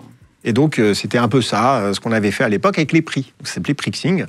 Donc, on a levé des fonds, on lève 1,5 million, je trouve un associé, Thomas, on lève des fonds, on se développe, et 3 ans après, je me dis, ça fait 500 000 euros de revenus, c'est poussif, je me dis, j'arriverai pas à faire ce grand truc. Et donc là, je suis face en fait à un coup d'opportunité, où je me dis, soit je continue quelques années à trimer comme un malade, à péniblement monter le truc à quelques millions d'euros, mais je me dis pas que j'en ferai une boîte à 1 milliard. Je me dis, c'est impossible, ça scale pas assez, quoi. Ça ne peut pas croître suffisamment. Ou alors, je jette le truc à la poubelle et je fais autre chose. Je pense que mon temps, en fait, avec le temps et mon énergie, je peux mieux faire. Et donc, je décide de mettre Prixing à la poubelle. Je dis, voilà, on arrête, terminé. J'appelle l'investisseur, qui avait commis 1,5 million. Je dis, non, je pense qu'on peut mieux faire. Je jette Prixing à la poubelle. Et là, il me dit, attends, ok, super, peut-être le vendre avant de le jeter à la poubelle. Je me dis, c'est pas bête. Et donc, on fait une analyse, en fait, du prix des actifs, parce que je veux garder la société, l'entreprise, je veux garder les développeurs, parce que j'ai une bonne équipe. Donc, je me dis, je vais vendre le fonds de commerce. On évalue le fonds de commerce, on se dit, allez, ça vaut 100 000 balles à tout casser. J'essaye de le vendre, personne ne veut acheter, ou alors ils attendent vraiment qu'on soit désespéré pour lâcher ça à 10 000 balles. Jusqu'à ce que je contacte une boîte qui s'appelle ICO, qui est cotée en bourse, ils sont dans la conso data, et Prixing les intéresse. Ils me disent, justement, on a un conseil d'administration, venez, ça va être simple, racheter juste des actifs comme ça, un fonds de commerce. Donc, j'arrive là-bas, et je commence à pitcher Prixing. Donc, j'explique qu'on a 1 million de téléchargements, 100 000 utilisateurs actifs, etc. Et il y a le conseil d'administration devant moi, et il y a un gars, il m'arrête, il fait... Il te dit non? Non, il me dit d'arrêter de parler, quoi. Ok, je m'arrête de parler. Et là, il me sort un truc incroyable. Il me dit, non mais Prixing, c'est bon, on a compris, c'est super. Non.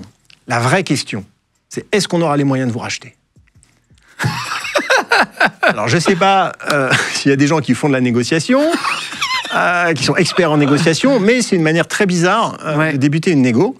Je pense qu'il a voulu faire une blague, je sais toujours pas. Oui, tu sais pas si dans quel sens. Dans quel sens, je pense que c'était une blague. Toujours est-il que je lui ai dit, écoutez, vous avez raison, on va pas s'embêter, on va faire très simple. Je vous vends tous les actifs, tous les trucs, et vu le prix auquel je vais vous le faire, 3 jours, et après, moi, je m'en vais, c'est-à-dire pas de suivi. Voilà, 1 million d'euros tout de suite, et vous l'avez. Là, banco. C'est vrai. Et donc, je vends 1 million d'euros sur un malentendu les actifs de Prixing.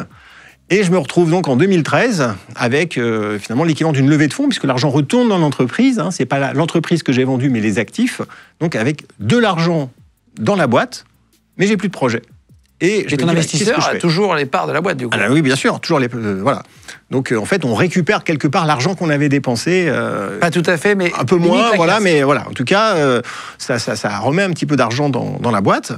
Et ce qui est plutôt une bonne nouvelle, surtout qu'on, franchement... on s'y attendait, mais pas du tout. Et donc là, je réfléchis. Qu'est-ce que je peux faire? C'est quoi la suite? Et c'est à ce moment-là où je croise la route du Bitcoin. Alors, qu'est-ce que la route du Bitcoin? Qu'est-ce que la maison du Bitcoin que tu as créée, pardon? Alors, tu connais pas du tout le Bitcoin à cette époque? Je connais pas du tout le Bitcoin. Je suis juste curieux. Je me dis, qu'est-ce que c'est que ce truc? Qu'est-ce que c'est que cette arnaque? Cet argent magique d'Internet, c'est pas possible. Donc, je veux comprendre. Donc, je commence à lire. Et honnêtement, plus je lis, moins je comprends. Mais au bout d'un certain temps, parce que je suis quand même curieux, je lâche pas l'affaire. Au bout de quelques semaines, à force de bien lire, à un moment, je comprends que le Bitcoin est une révolution technologique, que ça va tout changer. J'ai vu comment Internet a changé la manière dont on échange des informations. Là, je vois comment le Bitcoin va changer la manière dont on échange des valeurs, et comment la manière dont ça peut redéfinir la notion de confiance. Et je décide de consacrer le reste de ma vie au Bitcoin. Là, c'est l'épiphanie. Je suis frappé par la foudre. Ah, t'es le coup de foudre. Ah ouais, c'est ça. Je me dis, ok, le Bitcoin, c'est l'avenir. T'y crois instantanément? J'y crois instantanément. En tout cas, une fois que j'ai compris comment ça marche. Oui, tu dis à chaque fois quand même, tu as dit tout à l'heure, mais tu disais 10 heures, c'est rien sur 80 000 heures dans une vie de travail, ça. Tu vas quand même bosser, tu vas te renseigner, tu vas tomber amoureux, mais tu vas quand même travailler. Je tombe amoureux parce que je le travaille et je le comprends. Tu vois. Et aujourd'hui, ma thèse sur le Bitcoin, elle est vraiment basée sur ma compréhension très fine du sujet.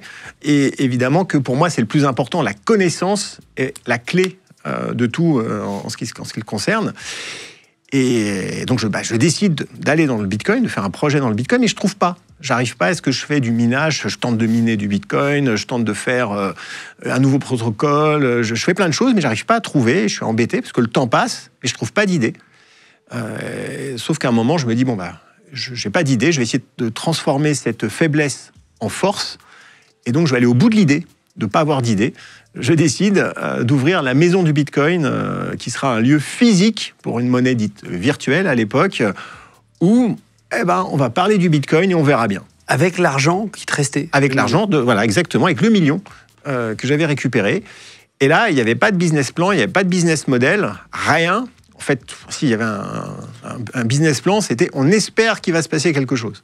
Donc ça, c'est en 2014, c'est ça? Voilà, en 2014, on ouvre la maison du Bitcoin et l'idée, c'est finalement juste de créer des opportunités, de faire en sorte que les gens viennent, tous ceux qui s'intéressent au Bitcoin ou pas, parce que des fois, il y a des malheureux qui passaient la porte et je les embarquais, je leur expliquais tout sur le consensus décentralisé, le minage, etc. Donc, ils repartaient la tête tourbillonnante. Ouais, t'expliquais en fait un truc que personne ne connaissait. J'expliquais à des centaines et des centaines de personnes comment fonctionne le Bitcoin. Et il y avait aussi un comptoir pour pouvoir acheter et vendre du Bitcoin en euros. De manière simple, exactement. Parce que c'était réservé quand même j'ai envie de dire aux professionnels, en tout cas aux techniciens. Oui, mais bien sûr. Mais même aujourd'hui encore, le Bitcoin, les gens disent, je ne comprends pas comment ça fonctionne. Il y a la nécessité, en fait, d'expliquer. Et donc, je faisais de l'évangélisation, clairement, à la maison du Bitcoin. Tu vas créer, donc aujourd'hui, elle est valorisée 1,5 milliard, mais tu vas créer Ledger. À partir de ça, oui. Au même moment. En fait, c'est deux boîtes. C'est deux projets différents. Ce qui se passe, c'est que l'objectif de la maison du Bitcoin, c'est de créer des opportunités, de créer du bazar, de créer du chaos. Tu vois, c'est toujours ça, moi, ce que j'aime bien faire. Et donc, c'est comme ça que j'ai croisé la route de deux autres boîtes. Il y avait une entreprise qui était située à Vierzon, par la coïncidence, qui vendait des Bitcoins par la poste, et une autre entreprise qui venait de l'univers de la carte à puce. On s'est bien entendu, en fait, on a vu que le futur, pour développer le Bitcoin dans le monde des cryptoactifs, il y a besoin de sécurité, d'avoir des coffres forts. Ça tombait bien parce qu'on avait une technologie française de la carte à puce qui s'y prêtait parfaitement. Et donc, on a décidé de s'associer tous ensemble. On a fusionné les trois entreprises, donc la maison du Bitcoin, Chronocoin et BTChip, c'était les deux autres boîtes, pour créer Ledger. Ça, c'était en 2014. Et au début, on était 8 cofondateurs. La maison du Bitcoin, ça va grossir vite, ça va prendre du temps, ça va marcher tout de suite. C'est quoi le business? La maison du Bitcoin va continuer un petit peu son aventure dans un coin, mais effectivement, continuer de vendre des Bitcoins sur le comptoir, etc. Ledger, en fait, pendant 2 ans, c'est la traversée du désert. C'est-à-dire que personne ne veut acheter nos petits coffres-forts parce que le Bitcoin, tout le monde s'en fiche. Ça fait partie, c'est à l'époque, le Bitcoin est mort, on dit c'est fini, c'est terminé. Il y a beaucoup de cycles où on dit souvent que le Bitcoin est mort, le Bitcoin est génial, le Bitcoin est mort, etc. Donc on passe de l'un à l'autre. Là, on était dans le Bitcoin est mort. C'est en dents de scie, exactement. Et donc, il y avait peu de gens qui s'intéressaient à ça. Et dans ceux qui s'y intéressaient, ils disaient non, mais c'est bon, c'est compliqué, on n'a pas besoin d'un coffre-fort, on peut mettre ça dans son téléphone. Et c'est vrai que c'est pas simple quand on est dans le hardware, le matériel, de proposer des outils, des appareils que tu dois utiliser, ça change tes habitudes. Donc, on avait levé des fonds, 1,5 million à peu près, on a tout cramé, et on se retrouve au bout de 2 ans, où, là, je me dis, OK, faut lever 5 millions d'euros en plus, sinon on est mort. Et, pourquoi 5 5 parce que... il fallait grossir quelque chose? Il fallait grossir, et surtout lever des fonds, ça prend du temps. Et quand tu racontes une histoire, tu peux pas dire je relève la même chose, c'est pas très sexy. Il faut raconter une histoire en fait qui envoie du rêve et de l'ambition, et donc 5 millions. Mais il faut enfumer qui? Quand tu dis il faut raconter une histoire, c'est quelque part, c'est un peu enfumé au départ. Je vais t'expliquer exactement comment j'ai fait. Parce que je pars donc en levée de fonds, donc on est à la fin 2016. Je vais voir 50 fonds d'investissement en France, en Europe, et je me prends 50 coups de pied au cul parce que ce que je raconte, ça fait rêver personne. On est dans le Bitcoin où tout le monde dit que c'est mort. On fait du hardware, du matériel. En fait, les fonds d'investissement n'aiment pas du tout le matériel parce que c'est compliqué. Et en plus, on ne fait pas de chiffre d'affaires.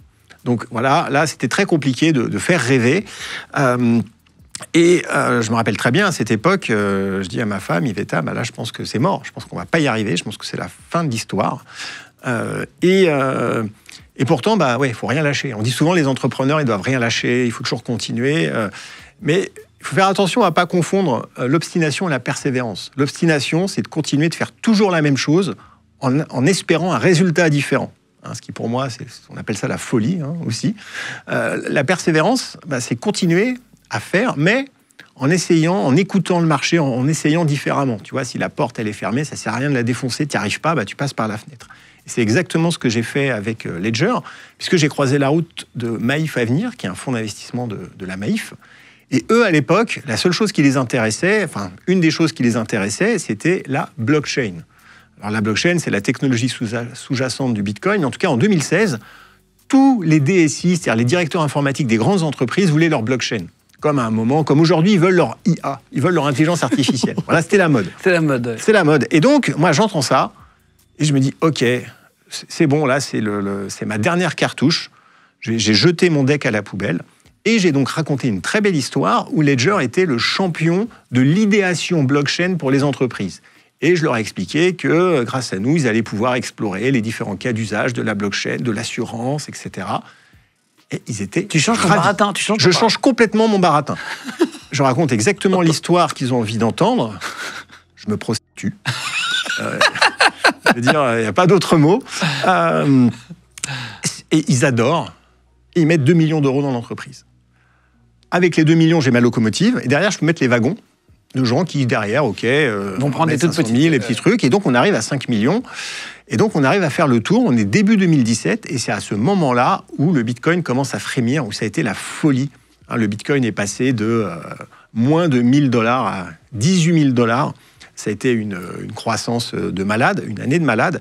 Et donc là, Ledger va connaître une croissance parabolique. C'est-à-dire que la première année, on a fait 100 000 € de chiffre d'affaires. La deuxième année, on a fait 200 000 €. Ce qui est déjà très bien. Ce qui est déjà très bien, mais bon, par rapport aux millions qu'on avait investis, c'était ridicule. Et la troisième année, donc en 2017, on va faire 40 millions d'euros. Putain. Donc ça, c'est ce qu'on appelle ouais. une croissance en flèche. C'est une fusée SpaceX. C'est une fusée SpaceX, exactement. Ouais, on pensait vendre 20 000 unités de nos produits. On en a vendu 1 million. Mais comment vous avez... C'est français? C'est français. C'est fait en France? Alors, tu dis c'est au français. début, c'était fabriqué en France, à Vierzon. T'as fait l'usine dans... On a fait une usine, et aujourd'hui, c'est encore fabriqué à Vierzon, mais à un moment, on a dû passer par la Chine. Parce qu'il n'y a qu'un seul endroit sur Terre où on est capable de monter une usine en 6 semaines et de recruter 300 personnes, c'est la Chine. Ça, on ne peut pas faire ça en France. Donc, on a monté une usine en Chine. On a recruté de toute façon aussi 200 personnes dans la boîte. C'était une folie furieuse. On a eu aussi le premier conseil d'administration avec Maïf. On était dans l'idéation blockchain. Et ça s'est très mal passé, ce premier conseil d'administration, parce qu'ils sont arrivés, ils ont dit, mais qu'est-ce que c'est ce bordel? C'est quoi ces histoires de Bitcoin, là, d'Ethereum, de crypto-actifs? Ah oui, c'est pas pour ça qu'ils avaient signé. Bah non. Et là, on leur dit, oui, on avait un sous-projet qui est un peu développé. Mais bon, c'est une bonne nouvelle, parce que ça marche. Hein, et là, il dit, OK, non, mais c'est pas de votre faute. Hein, si ça marche, je vous en veux pas. Mais par contre, là, ça va pas du tout. La Maïf ne peut pas du tout être complice, en fait, du blanchiment d'argent, du financement du terrorisme. Ah, ils pensaient que c'était... Ah bah oui, parce que c'est l'image qu'avaient les cryptoactifs à l'époque. Image complètement fausse, évidemment. Mais en tout cas, de leur point de vue, c'était pas possible. Ils étaient pas bien du tout. Ils étaient vraiment en PLS. Et à cette époque, on se dit, OK, on doit profiter de cette croissance pour lever beaucoup d'argent. Ah oui, donc tu reprends les parts. Et donc, on se dit, on ne pourra pas y arriver si eux sont pas bien. Et donc, on décide de les sortir, de les racheter. Ils avaient mis 2 millions d'euros. On les a rachetés, on leur a offert 4 millions d'euros pour les racheter 3 mois plus tard. Oh là. Donc, ils ont fait un aller-retour, en fait, c'est-à-dire un retour sur investissement extraordinaire. Et donc, ils s'en sont bien sortis. C'est-à-dire qu'à un moment, ils sont arrivés, ils ont fait le job. Ils ont quelque part aussi aidé la boîte à s'en sortir, donc c'est normal qu'ils reprennent. C'est le jeu. Et donc, voilà, tout le monde était content à la fin. Et ensuite, on a levé 70 millions d'euros en 2018 pour accompagner la croissance. Et je me rappelle très très bien, on venait de clôturer la levée de fonds, c'était génial, champagne, etc. Et là, on était début 2018. Et là, on voit les news, en fait, Bloomberg, le Bitcoin s'écroule. Et on est parti en fait sur ce qu'on appelle un bear market, un environnement de marché extrêmement négatif, où Ledger, en fait, les ventes de Ledger se sont écroulées juste après la signature en fait de cette levée de fonds. Et donc voilà. C'est vraiment en dents de scie. En dents de scie, mais 2018-2019 ont été très très compliqués. On a dû restructurer l'entreprise, et c'est à ce moment-là où j'ai quitté en fait mes fonctions opérationnelles. De Ledger, où Pascal Gauthier a repris la main, puisqu'il fallait un peu un changement. Mais tu as toujours tes parts dedans? J'ai toujours mes parts de Ledger, je suis toujours au board, mais je ne suis plus opérationnel. Tu avais beaucoup, c'était une petite participation, je ne sais pas si c'est officiel. Ah non, mais je vais te le dire. En fait, quand j'ai créé l'entreprise qui est devenue Ledger, j'avais 100% des parts, puisqu'en fait, techniquement, c'est la même entreprise que Prixing, que j'avais créée en 2010. Au début, j'avais 100%. Aujourd'hui, j'ai environ 12 à 15% d'éparts. D'accord. Mais entre-temps, on a fait plusieurs levées de fonds. Ledger a levé presque 500 millions d'euros, donc un demi-milliard. Donc c'est normal que je me sois dilué. Mais à la fin, moi, je préfère avoir 15% d'une boîte qui vaut 1,5 milliard et potentiellement 10 milliards, parce que l'histoire n'est loin d'être terminée, que d'avoir 100% d'une boîte qui vaut rien. Donc, en fait, il faut savoir s'entourer, il faut savoir prendre des associés, il faut savoir accepter en fait, de lâcher, de donner pour recevoir. Est-ce qu'il faut de l'ego quand on est entrepreneur ? Ah oui, il faut un ego monstrueux. Mais c'est toujours une question d'équilibre. Il faut à la fois un ego très fort, parce que sinon, on ne va pas trouver le moteur de réussite, parce que c'est énormément de sacrifices. Donc, il faut une flamme, il faut une volonté, elle passe par l'ego. Moi, j'ai jamais vu un entrepreneur qui n'a pas d'ego. Anthony Bourbon, il a de l'ego. C'est clair. Et en même temps, il faut avoir de l'humilité. C'est toujours souvent une question d'équilibre. C'est-à-dire que si on n'a pas cette humilité, ça veut dire qu'on n'est pas capable d'écouter le marché, de comprendre ce qui se passe, de comprendre que parfois on peut faire des erreurs. Donc, c'est un équilibre subtil entre je suis sûr de moi, je sais, je vais y arriver, et en même temps écouter sans que ce soit le dernier qui a parlé qui a raison. Donc, bien sûr que l'ego est indispensable, mais autant que l'humilité. Alors, ça paraît paradoxal, mais bon, c'est comme ça qu'il faut trouver son... Il faut de l'ego et c'est dur pour l'ego. Ah oui, parce que parfois, il faut accepter, en fait, de tomber sur son épée, il faut accepter de se mettre en retrait, il faut accepter au bon moment. C'est toujours pareil, Et question, on va parler après famille, mais pour comprendre, tu dis que vous faites 40 millions de chiffre d'affaires, 70 je crois. Hein. Pourquoi tu pars de ton poste à ce moment-là si ça explose ? Alors parce que justement c'est en chute, c'est-à-dire qu'on avait fait 40 millions d'euros là, en 2000. Oui, c'est pas ta faute. Ah non, c'est pas de ma faute, mais bien sûr, mais en fait l'entreprise va mal. C'est-à-dire que on a fait 40 millions d'euros avec 20 millions d'euros de résultats. Après on a fait 40 millions d'euros mais avec 20 millions d'euros de pertes. En 2019, on ne fait plus que 20 millions d'euros de revenus avec des pertes de l'ordre de 40 millions. Donc, on creuse en fait franchement un trou et on doit restructurer l'entreprise. Donc ça veut dire licencier, faire partir du monde, parce qu'à un moment, l'entreprise n'a plus les moyens. On avait recruté des tops, mais qui coûtaient très cher. Et là, il faut revoir les choses. Et donc, quand on a décidé de restructurer avec le board a dit, écoutez, vous commencez par le haut. Il y avait un peu une direction bicéphale entre moi et Pascal Gauthier. Moi, j'étais le président et lui le directeur général. Et en gros, il devait en rester plus qu'un, parce qu'on avait deux styles différents, avec deux manières de voir les choses un peu différentes. Moi, je voulais rester, Pascal voulait rester. On voulait tous les deux, finalement, le poste du président. Voyant qu'on n'arrivait pas à trouver un accord, c'est le board qui a nommé une sorte de comité pour décider. Donc le board qui représente les actionnaires. Et en fait, voilà, pour la faire courte, Pascal avait bien préparé son approche. Moi, j'avais rien préparé du tout. Et j'ai compris que le board, en fait, avait un peu perdu confiance en moi, qu'il voulait du sang neuf. Et donc, j'avais le choix entre retourner la table, c'est-à-dire là, l'ego, et dire, OK, vous allez voir, parce que je peux dissoudre le board, en reprenant les actionnaires derrière moi, etc. Ou alors, je pouvais tomber sur mon épée. Il y avait quelqu'un qui voulait le job, qui était prêt à bosser. Et j'ai dû me décider très rapidement, en 24 heures, parce qu'on n'avait pas le temps d'attendre, parce que tous les salariés attendaient la restructuration.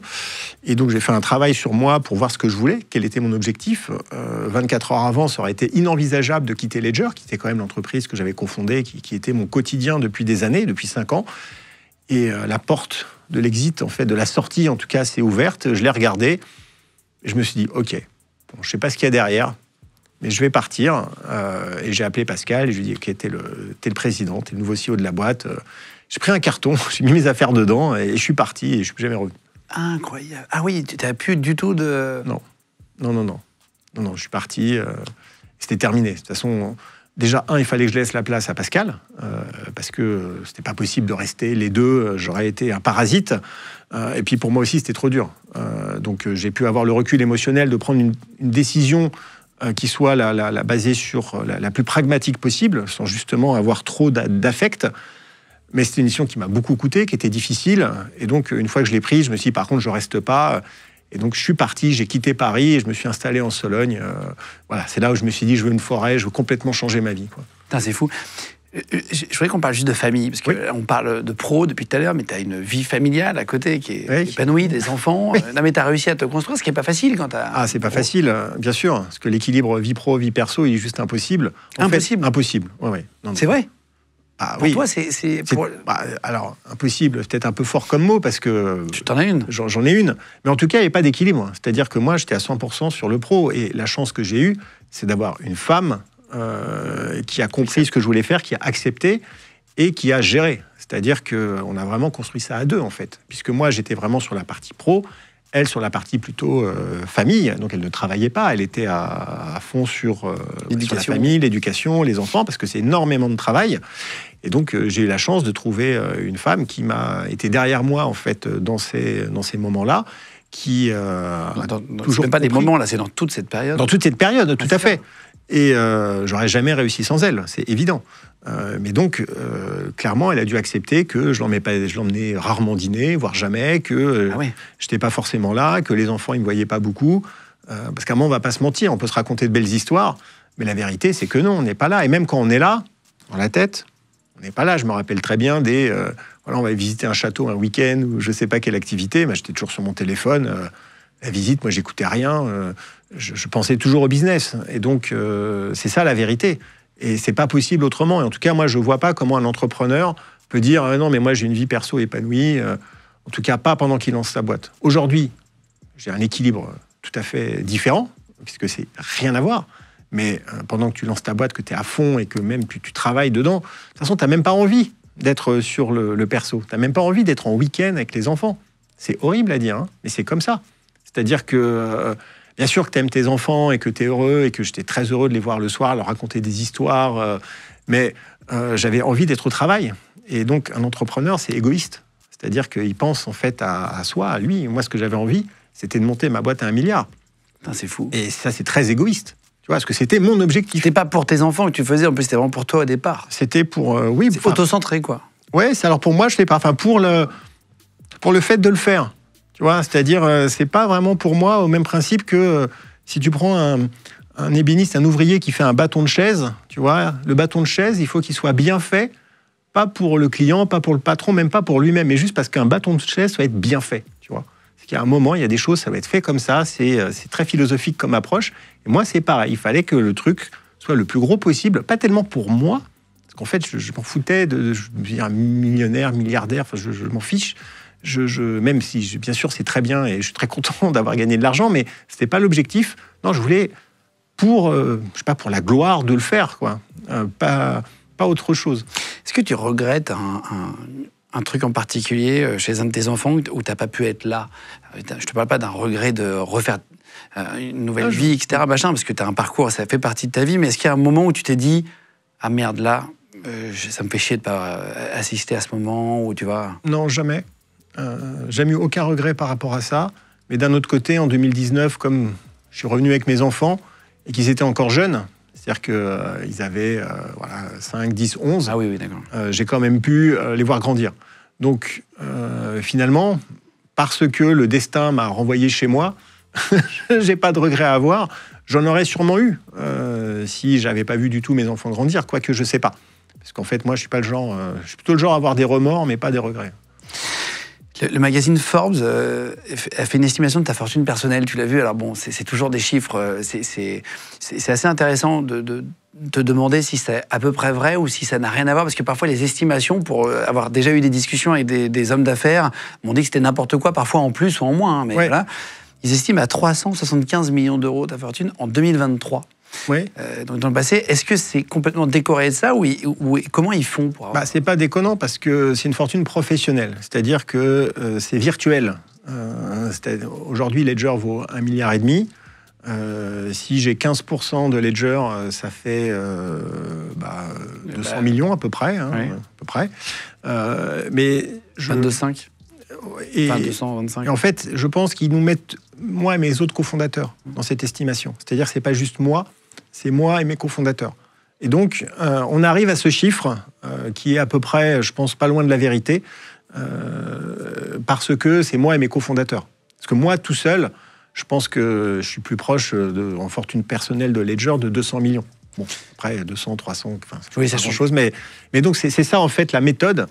Mais après ils prennent pas non plus CoinHouse. CoinHouse, qui est la maison du Bitcoin est devenue CoinHouse. CoinHouse aujourd'hui ça vaut plus de 100 millions, donc ça rajoute aussi un peu de trucs à droite et à gauche. Il y a aussi tous les bitcoins, des trucs comme ça, mais bon, après...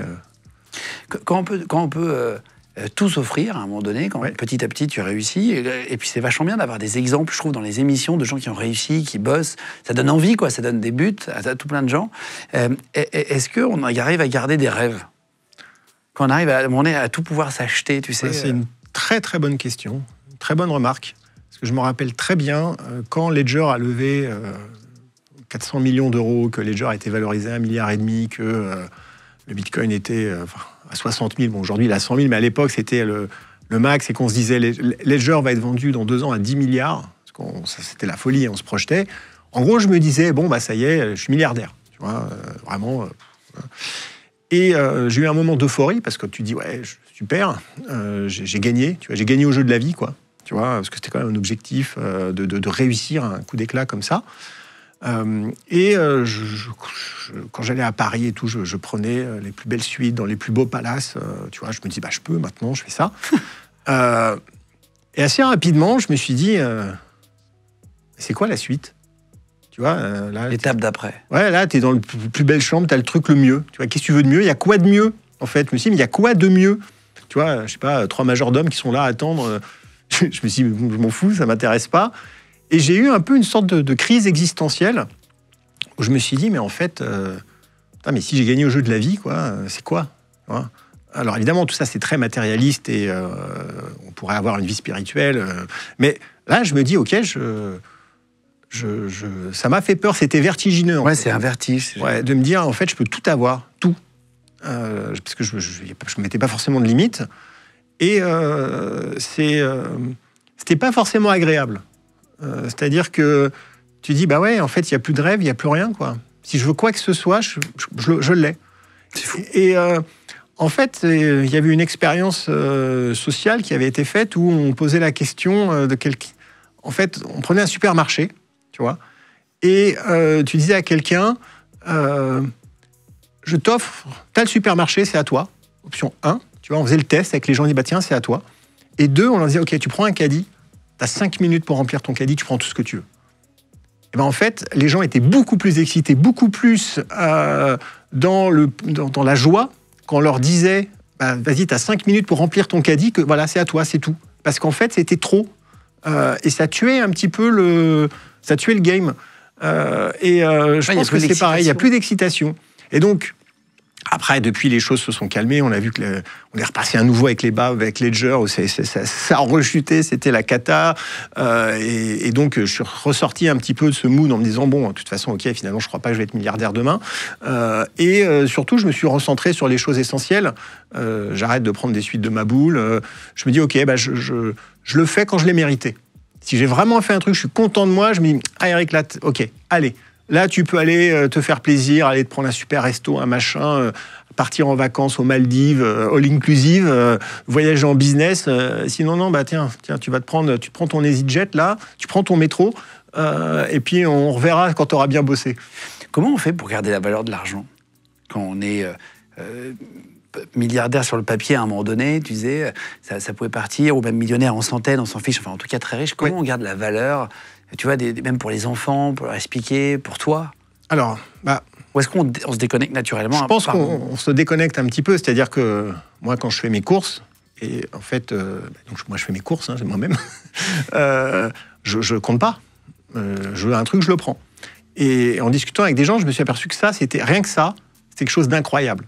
Le fait de pouvoir faire tes courses, de prendre ce que tu veux, tu te poses aucune question. Et ça vraiment... je ne sais pas si c'est être déconnecté, mais en tout cas, ça, c'est un pouvoir incroyable. Et en tout cas, je m'en rends compte. Et ça, donc, tu n'es pas déconnecté. Après, tu es connecté à ta réalité. Je suis connecté à ma réalité, tout à fait, mais je le sais très bien. Quand je vais faire les courses, je me dis, en fait, je ne regarde pas les prix, je m'en fous. Oui, si tu veux prendre le meilleur jambon, la meilleure fruit. Oui, voilà, c'est ça. Et alors, ce n'est pas pour autant que je remplis mon cas, parce que si je n'ai pas besoin, je ne prends pas. Mais en tout cas, voilà, faire ses courses et ne pas compter, je pense que ça, c'est quelque chose d'incroyable. Rien que ça, je pense que ça suffit déjà pour comprendre la puissance. Et ensuite, la vraie question, c'est par rapport aux enfants. Moi, dès qu'ils étaient en âge de comprendre, c'est-à-dire en fait quand ils avaient une dizaine d'années, je leur ai dit, écoutez, vous êtes déshérités. Vous n'aurez pas un centime de tout ça, parce qu'évidemment qu'ils comprennent que c'est pas pareil que les copains, qui voient qu'il y a de l'argent, je passe à la télé, investisseurs, machin, le truc, donc ils sont pas bêtes, ils voient qu'il y a de l'argent. Et donc pour pas les faire vriller, parce que je pense que l'argent ça corrompt, je leur ai dit qu'ils n'auront rien. Et donc ils se sont grandis dans l'idée qu'ils n'auraient rien, qu'ils n'allaient pas hériter. Vrai, c'est ça. En fait, en France, on ne peut pas déshériter ses enfants. On n'a pas le droit. Donc on n'a pas le droit. Non. Ah, quand on dit je vais te déshériter, c'est faux. Ouais, c'est faux. En fait, c'est compliqué, c'est très très compliqué. Et donc, bon, pour l'instant, ils savent pas, ils n'ont pas pris d'avocat encore. Mais en tout cas, non, c'est juste le mindset. Voilà, ils grandissent. Non, mais clairement, ils grandissent dans un état d'esprit où c'est pas acquis. Parce que je pense qu'il n'y a rien de pire pour un enfant de grandir en se disant de toute façon, mais qu'est-ce que je m'en fiche. J'aurai des millions. Tu vois, ça sert à rien. Pourquoi travailler? C'est une inquiétude de beaucoup d'entrepreneurs qui je peux parfois parler, rencontrer ou recevoir. Parfois, voilà, c'est d'avoir des enfants gâtés qui n'est pas la niaque. Ah oui, parce que moi, je me rappelle très bien quand j'étais entrepreneur au début, etc. Ma phobie, c'était de gagner au loto. Je me disais, le pire qui puisse m'arriver, c'est gagner au loto parce que j'aurais l'impression de tricher. De dire, OK, c'est comme tu joues à un jeu vidéo et puis tu vois un patch, machin, t'es en God mode, en fait, dégâts illimités, t'es invincible. Oui, c'est même pas drôle. Tu plies le jeu au bout d'un certain temps, au début, c'est rigolo 10 minutes, et après, tu dis, putain, en fait, j'ai tout gâché, parce que tu prends plus aucun plaisir. Et donc, moi, ce que je voulais, c'était construire, réussir. Moi, j'avais envie d'être dans l'adversité, de manger, de voir si j'étais capable d'y arriver. Et je savais que si je gagnais, je sais pas, 10 millions d'euros, 5 millions d'euros au loto, ça allait en fait me mettre un gros coup sur la tête parce que je me dirais, bon, en fait, pourquoi tu t'emmerdes? Et donc, évidemment, je jouais pas au loto, mais c'est une remarque que je me faisais et qui était réelle. Et donc, pareil pour les enfants, je pense que grandir en sachant qu'il va falloir se construire soi-même, c'est beaucoup plus sain que de se dire, de toute façon, il y a papa, il y a maman, il y a filet de sécurité. Bon, maintenant, bien sûr que je vais payer leurs études, bien sûr qu'ils auront un toit, enfin, pas déconner, je vais pas les foutre à la DAS, mais je veux quand même qu'ils savent que... bon, après, maintenant, je fais de plus en plus de podcasts où je raconte ça à un moment. Coucou les enfants. C'est quoi le meilleur truc que tu as fait pour leur éducation où tu t'es dit, tiens, ça, c'est pas mal. Est-ce que c'est ça ou est-ce que tu as... Tu sais, parfois, j'aime bien parler d'éducation, c'est intéressant même. Je pense qu'il y a ça. Je pense que c'était important que je fasse ça. Et après, où là, en fait, le fait d'avoir de l'argent, de pouvoir faire des choses et de pouvoir leur donner quelque chose que j'aurais pas pu faire autrement, ça a été de pouvoir faire l'école à la maison. Ils ont fait l'école à la maison pendant 3 ans, après le Covid. Et quand je dis l'école à la maison, ils avaient 7 professeurs, une salle de classe. Enfin, j'avais vraiment mis... j'avais vraiment mis en fait, les moyens, les ressources derrière, avec toute une équipe académique. Alors qu'ils sont pas au même niveau, donc chacun... Ah non, mais c'est ça. Alors, ils étaient dans la même classe, ils étaient 3, mais oui, bien sûr. Et donc, il y avait les cours, maths, sciences, français, anglais, russe... Et donc, ils ont eu 3 ans comme ça. Alors, on a arrêté, parce qu'au bout d'un certain temps, ils avaient quand même besoin d'être socialisés. Il faut des copains. Il faut des copains. Évidemment que ça, c'était le point faible. On est des animaux sociaux. Non, mais évidemment. Donc ça, je le savais. Mais en tout cas, ça leur a... je pense qu'ils ont passé 3 belles années à l'école à la maison. Et on a arrêté au bon moment, parce qu'il y a une limite à l'exercice. Et voilà, ça, clairement, c'est quelque chose que j'ai pu faire grâce à ma réussite. Dans un podcast, tu avais noté, les présentateurs te font une blague parce que en fait, ils ont 30 minutes de retard et ils te demandent combien ça coûte 30 minutes de ton temps et tu réponds 1 000 €. Oui. Tu fais attention à tes horaires de boulot en sachant ce que ça rapporte, ce que tu vaux. Est-ce que tu essayes de travailler le minimum de temps pour avoir le maximum de temps pour la famille? Comment tu t'organises aujourd'hui? Alors aujourd'hui, je m'organise clairement selon une règle très claire. C'est que je prends toutes mes décisions par rapport à la charge mentale que cela va créer. Je fais très attention à ne pas me mettre des responsabilités ou des choses que j'ai regrettées après ou que je vais être obligé de faire. En fait, la vraie réussite, c'est pas l'argent. La vraie réussite, ce que je considère comme étant le super pouvoir de quelqu'un qui a réussi, c'est le pouvoir de dire non. Tu vois, quand tu peux dire non, quand tu peux te permettre de dire non, en fait, c'est ta richesse, c'est ta liberté. Tu vois. Et c'est ça aujourd'hui, en fait, que j'ai appris à faire, parce que c'est pas facile de dire non. Je dis non, beaucoup. Et c'est comme ça, en fait, que... c'est pas agréable, parce que c'est pas un plaisir de dire non. tu vois. Mais le fait de pouvoir le faire et de dire non à la fin, oui, c'est un plaisir parce que t'es pas obligé d'accepter tous les trucs. Je veux dire, on m'invite beaucoup à des dîners, des trucs, je dis non, parce que moi j'aime bien être chez moi, dans ma forêt, personne ne m'emmerde. Avec ta cheminée. Voilà, c'est ça, exactement. Et avant, t'es un peu obligé de dire oui, est-ce que tu attends, il y a peut-être une opportunité business, un machin, puis bon, si je dis non, je vais passer pour quoi. Donc voilà, ça c'est... En fait, mon emploi du temps, je le gère plutôt par rapport à ça. Je peux travailler beaucoup, moment, parce que j'aime ce que je fais, et je choisis toutes les choses en fonction de oui, est-ce que ça va me plaire, et c'est ça, cette liberté. Donc, le pouvoir de dire non, ça, c'est extraordinaire. Tu disais, je choisis des projets, je regarde la charge mentale. J'ai croisé un entrepreneur il n'y a pas longtemps qui a fait un exit, qui est sorti, qui a pris de l'argent, qui a vendu sa boîte totalement. Il a donné les clés du jour au lendemain. Il avait une énorme boîte. Et il a l'air très bronzé, très heureux, chemise ouverte, machin, etc. Et je l'ai rencontré par hasard cet été avec des copains, discuter de table d'à côté, machin. Et je lui dis, quel est ton but, toi ? Et dans la vie, maintenant que tu as vendu, etc. Il me dit, je veux juste avoir un rythme cardiaque extrêmement lent. Ah, c'est ça. C'est ça, mais... C'est vraiment... Ouais, ça m'a fait rire, j'ai éclaté. Je me suis dit, elle est bonne, la punchline. Il va vraiment chercher à pas être stressé, quoi. Ouais, exactement. Moi, j'appelle ça la slow life. Depuis 2019, je considère que je suis en slow life. Ça veut pas dire que je fais rien, mais ça veut dire qu'effectivement, je prends pas des décisions ou des choix qui vont me mettre une pression inutile qu'aujourd'hui, j'estime ne plus avoir besoin. On va parler du burn-out pour terminer. Juste avant, je vais parler de Blast. Oui. Tu as le pull Blast aujourd'hui, un beau sweat gris que tu as déballé juste avant, hein, pour préciser, tout neuf, tout propre. Tout neuf, tout propre, nickel. Ça. Ouais, Blast, ça s'appelle Blast Club. Ouais. Voilà, c'est Anthony Bourbon qui a fondé ça, avec qui tu as d'ailleurs fait la même émission de télé. Ouais, non, qui veut être mon associé. C'est du reste, là, on s'est vraiment rencontrés. Et donc lui fait cette émission aussi. On l'a rencontré, nous, il y a 1 an. Il était venu faire l'émission la première fois. Il a créé ce club, en fait, pour permettre à tout le monde de pouvoir investir, même une petite somme. Vous rentrez dans le club, en gros, vous faites une demande vous pouvez rentrer par 2 biais. En fait, soit vous êtes entrepreneur, vous avez une boîte et vous avez besoin d'être financé, soit vous avez envie tout simplement de mettre de l'argent dans un projet, d'investir, quoi. Vous pouvez rentrer par ces 2 biais-là. Je crois qu'il est passé de 4000 à 8000 personnes qui voulaient investir en attente. Oui, enfin, alors non, il y a 8000 membres. 8000 membres, pardon. Oui, il y a 8000 membres. Je crois qu'il y a 50 000 personnes en attente qui veulent rentrer dans le club. Et en fait, le club n'est ouvert qu'une fois par an, ce qu'ils appellent des drops, pour pouvoir rentrer et acheter les adhésions. Traditionnellement, c'est en février-mars que ça se passe, parce que sinon, le club, il est complet et il y a énormément de demandes pour, au final, peu d'élus. Et il y a donc de l'autre côté des entrepreneurs qui ont des bonnes idées de boîtes, oui, qui sont sélectionnés par des experts dont tu fais partie. Exactement, c'est mon rôle chez Blast. Je suis expert sectoriel dans tout ce qui est hardware, industrie, Web3. Et les entrepreneurs qui ont des projets qui fonctionnent bien ont besoin d'accélérer, de lever de l'argent. Et le Blast Club permet aux entrepreneurs de pouvoir rapidement trouver plusieurs millions d'euros. Ça peut monter jusqu'à 5 millions d'euros. En tout cas, c'est des gros tickets qui peuvent être mis par les membres du Blast Club. Et donc moi, je présente le projet aux membres du club qui décident ou non de venir investir. C'est-à-dire, c'est pas parce qu'on est dans le club qu'on investit de manière aveugle dans tout ce qui passe. Non, en fait, on voit tous les différents deals qui sont apportés et qui sont défendus par le porteur, par l'expert sectoriel. Moi, en l'occurrence, quand ce sont mes deals.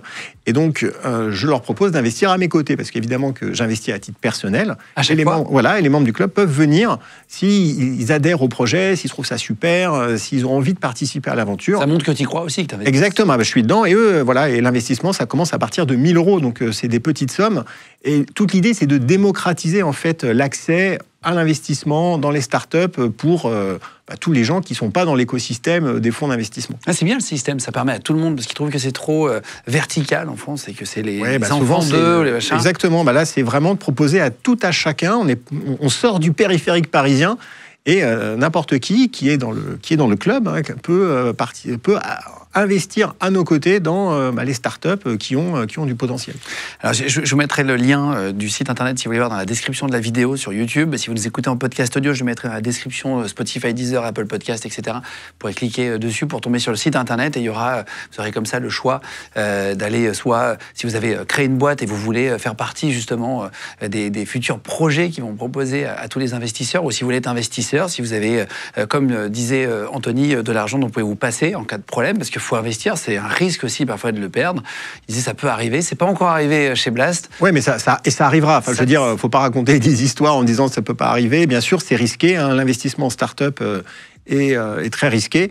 Mais quand ça fonctionne, ça donne des retours et des multiples importants. Et c'est pour ça que c'est important de diversifier et d'investir dans plusieurs start-up. C'est ce qu'il disait. Il disait par exemple, si vous avez 10 000 euros, si vous avez 50 000 euros de pécule, il donnait ce chiffre-là. Et si vous avez 10 000 euros dont vous pouvez vous passer si jamais il y a vraiment une galère énorme, mettez pas 10 000 ou 5 000 euros sur deux start-up, mettez 10 fois 1 000 euros. Exactement. Comme ça, vous aurez peut-être une des 10 qui va exploser. Tout à fait. Ça, c'est ce que tu fais aussi. Tu as plein de oui, moi j'ai une cinquantaine de tickets dans différentes entreprises avec des tailles de tickets plus ou moins variables. Mais oui, le but, c'est pas de mettre tous ses œufs dans le même panier parce que, en fait, il y a quand même beaucoup d'entreprises qui vont se casser la figure. 8 sur 10 en général. Alors après, c'est variable. Hein. Quand elles sont bien sélectionnées, on a de meilleurs retours sur investissement. Mais oui, ça reste risqué. Ouais. Tu as cru tout de suite à Blast quand il t'en parle, Anthony, où il a dit de le vendre, te montrer, te faire visiter, etc. Alors, la première fois qu'il m'en a parlé, c'était pendant le tournage de l'émission Qui veut être mon associé, je crois en 3e saison. Et il me disait, il avait fait des stories en disant, il y a un truc énorme qui va arriver, ça s'appelle Blast. Rester connecté. Je dis, mais attends, mais c'est quoi ton truc Blast? Et là, il me dit, ouais, ça va être un club deal, investissement, tout ça. Et là, je dis, oulala, sur le coup, c'est pas que j'y ai pas cru, mais je me suis dit, en fait, l'ambition, elle est vraiment énorme. Je sais que Anthony, c'est quelqu'un de sérieux. Il avait fait Feed avant et j'avais investi dans Feed, donc j'avais vu à quel point il bossait bien, il était déterminé. Mais je me suis dit, oula, ça va être un play d'exécution, c'est-à-dire que s'il y va de manière un peu trop franche et bourrine, sans prendre les précautions, c'est-à-dire au niveau de la réglementation, de faire attention, de pas justement raconter du rêve en disant ah, vous allez tous gagner de l'argent. Je me dis, oula, j'espère que ce soit bien fait. Et donc, il l'a lancé. Il m'en a reparlé plus tard en me disant, Eric, est-ce que tu veux venir participer en tant qu'expert sectoriel pour apporter des deals? Je dis, OK, mais attends, d'abord, on va ouvrir le capot. Et je suis allé visiter Blast.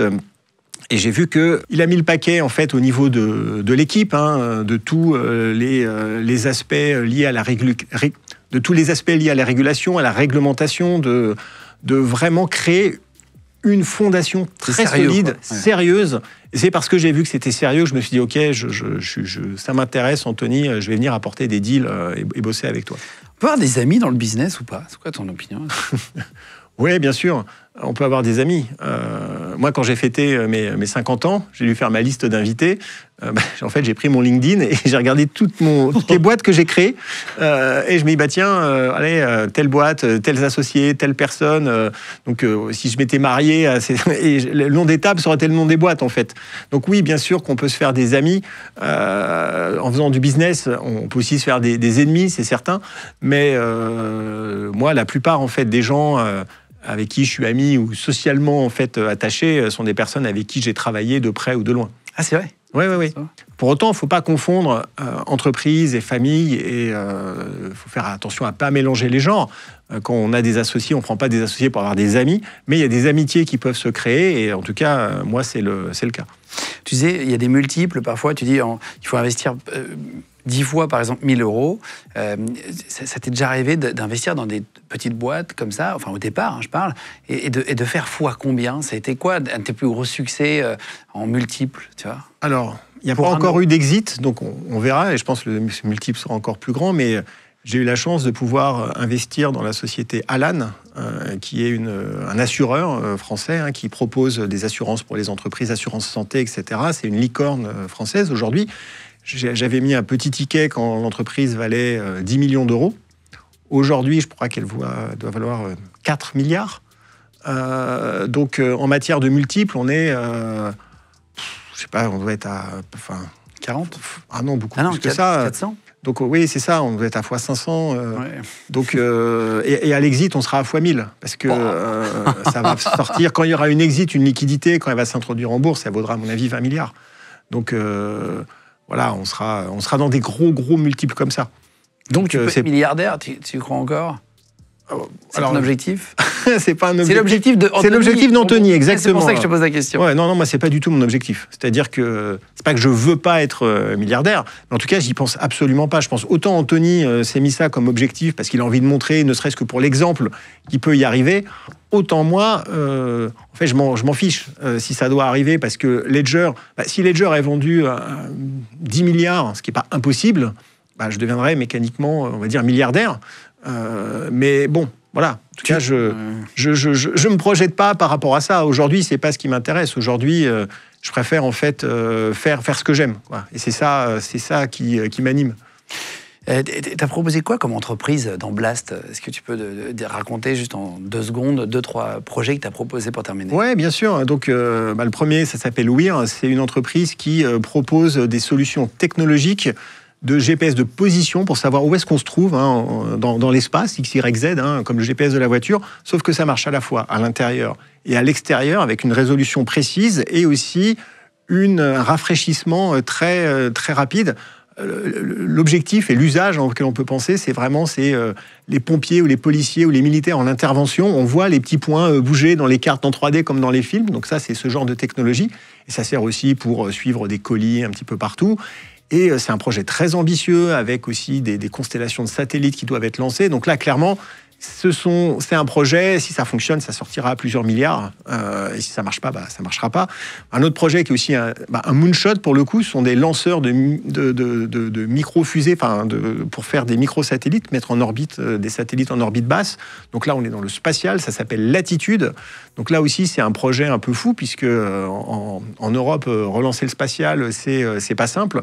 Donc là, c'est pareil, soit ça fonctionne et ça va valoir beaucoup, beaucoup d'argent, soit ça va pas fonctionner et dans ce cas, tant pis.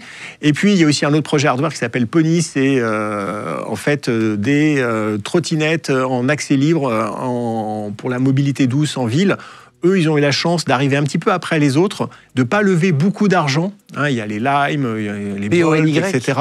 PONY, exactement. Ils sont présents dans beaucoup de villes de province. J'en ai loué à côté de Perpignan. Voilà, exactement. Là, il y a un mois. Parce qu'eux se sont construits plus doucement, de manière beaucoup plus saine, raisonnable, avec une très très bonne maîtrise en fait de leurs outils, de leurs trottinettes, la réparation, etc. Et donc, eux ont un business qui fonctionne bien. Et donc, parce qu'on pourrait se dire, la trottinette, il y en a eu tellement, ça levait des milliards, ça s'est cassé la gueule, ça marche pas. En fait, non. Eux n'ont pas eu cette folie au début. Ils s'y sont allés doucement. Et petit à petit, ils ont réussi à signer des très bons contrats avec les villes. Et donc, ça se passe très très bien pour eux. Et donc, ça continue de grossir. Donc, des gens qui ont investi dans Blast sur cette boîte-là, par exemple, gagnent de l'argent. Alors, virtuellement, oui, exactement. Mais après, il y a aussi, Blast va ouvrir en fait la possibilité de revendre ses propres parts sur en fait un Blast Market où entre membres ou à l'extérieur, on pourra vendre du Pony à d'autres et créer un peu de liquidité. Donc là, oui, ça va permettre d'avoir des exits avant que l'entreprise soit vendue. Ok, ça permet de... Oui, si t'es pas obligé d'attendre... Non, parce que sinon, on peut attendre 5 ans, des fois 10 ans, c'est très long. Il faut vraiment être patient avant qu'il y ait ce qu'on appelle une sortie. L'entreprise qui va être vendue ou cotée en bourse. Donc là, il y aura la possibilité d'avoir de la liquidité avant. Juste pour terminer sur qui veut être mon associé, est-ce que tu as déjà eu un projet qui est arrivé face à toi, qui était exceptionnel, et sur lequel tu as investi, pour ceux qui n'ont jamais vu l'émission, où tu es vraiment hyper content d'avoir rencontré cette personne-là dans l'émission?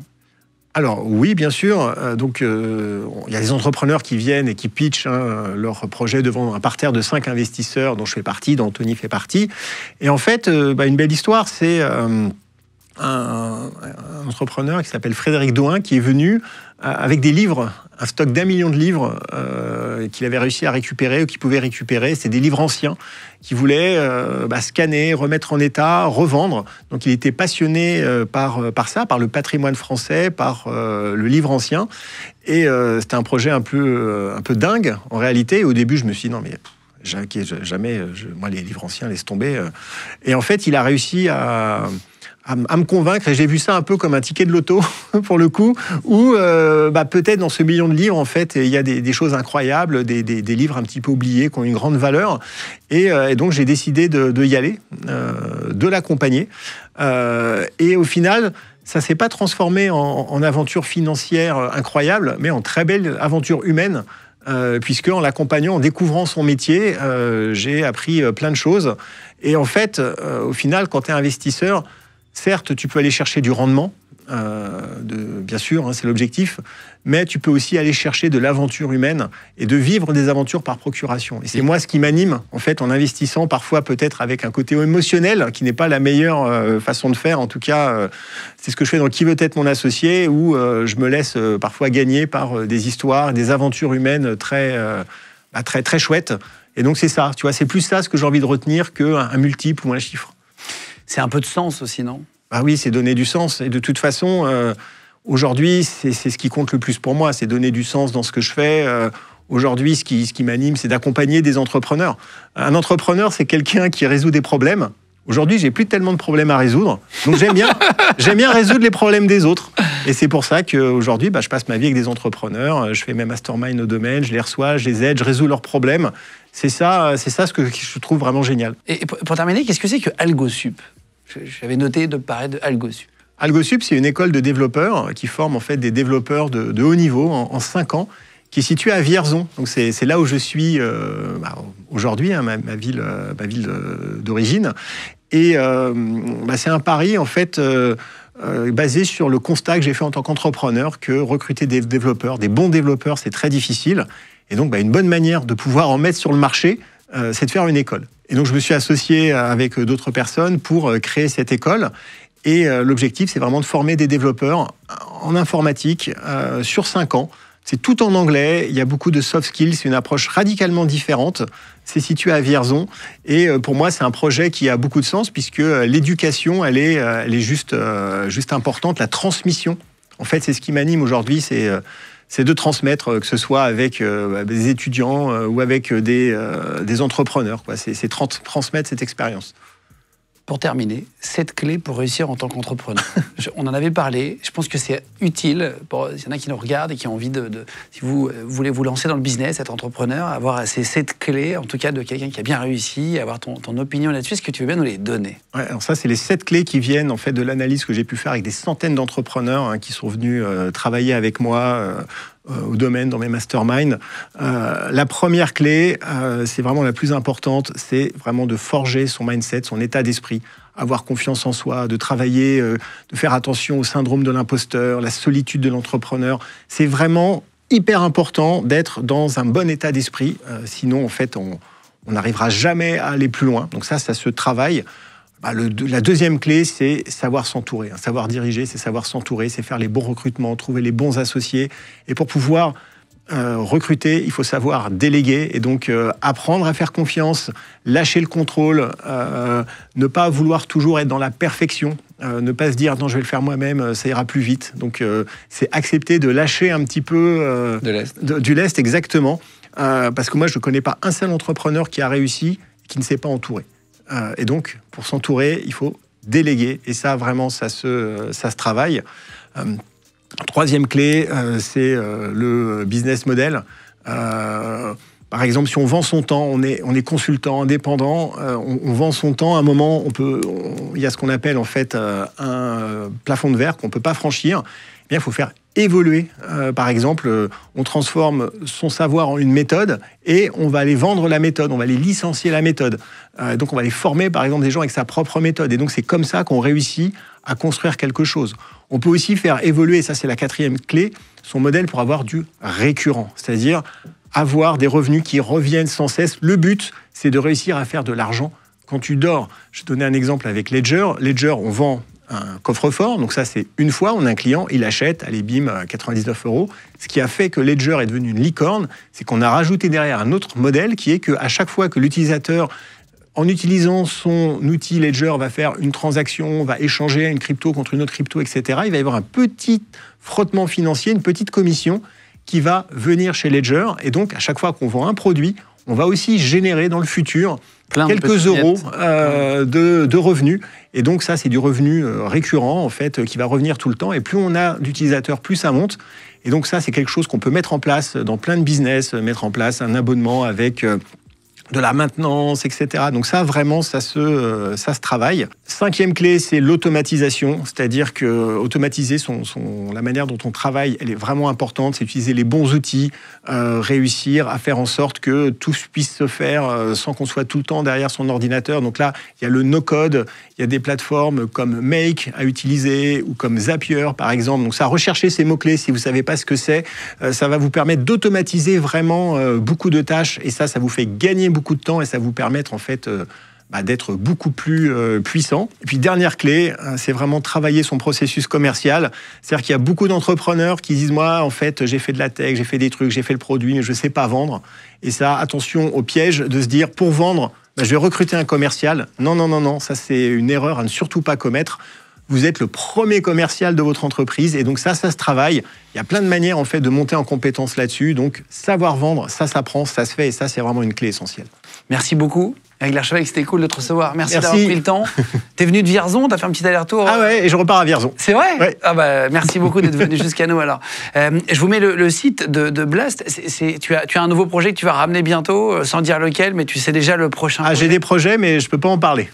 Donc voilà, je vous mets le lien si vous voulez aller voir Blast avec un petit point voilà, sur le sweat à capuche gris qu'il porte aujourd'hui. Si vous voulez aller le retrouver, pareil, le lien, je vous mets le lien du site sur le podcast audio dans la description, soit sur Spotify, Deezer et Apple Podcast et tout le reste. Et voilà, et dans la description de la vidéo sur YouTube. Merci de vous abonner de plus en plus nombreux. Merci d'être là en masse. De mois en mois, vous êtes entre 100 et 150 000 à nous retrouver. Donc merci pour ça.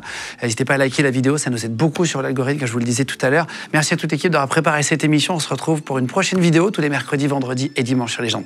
Ciao tout le monde.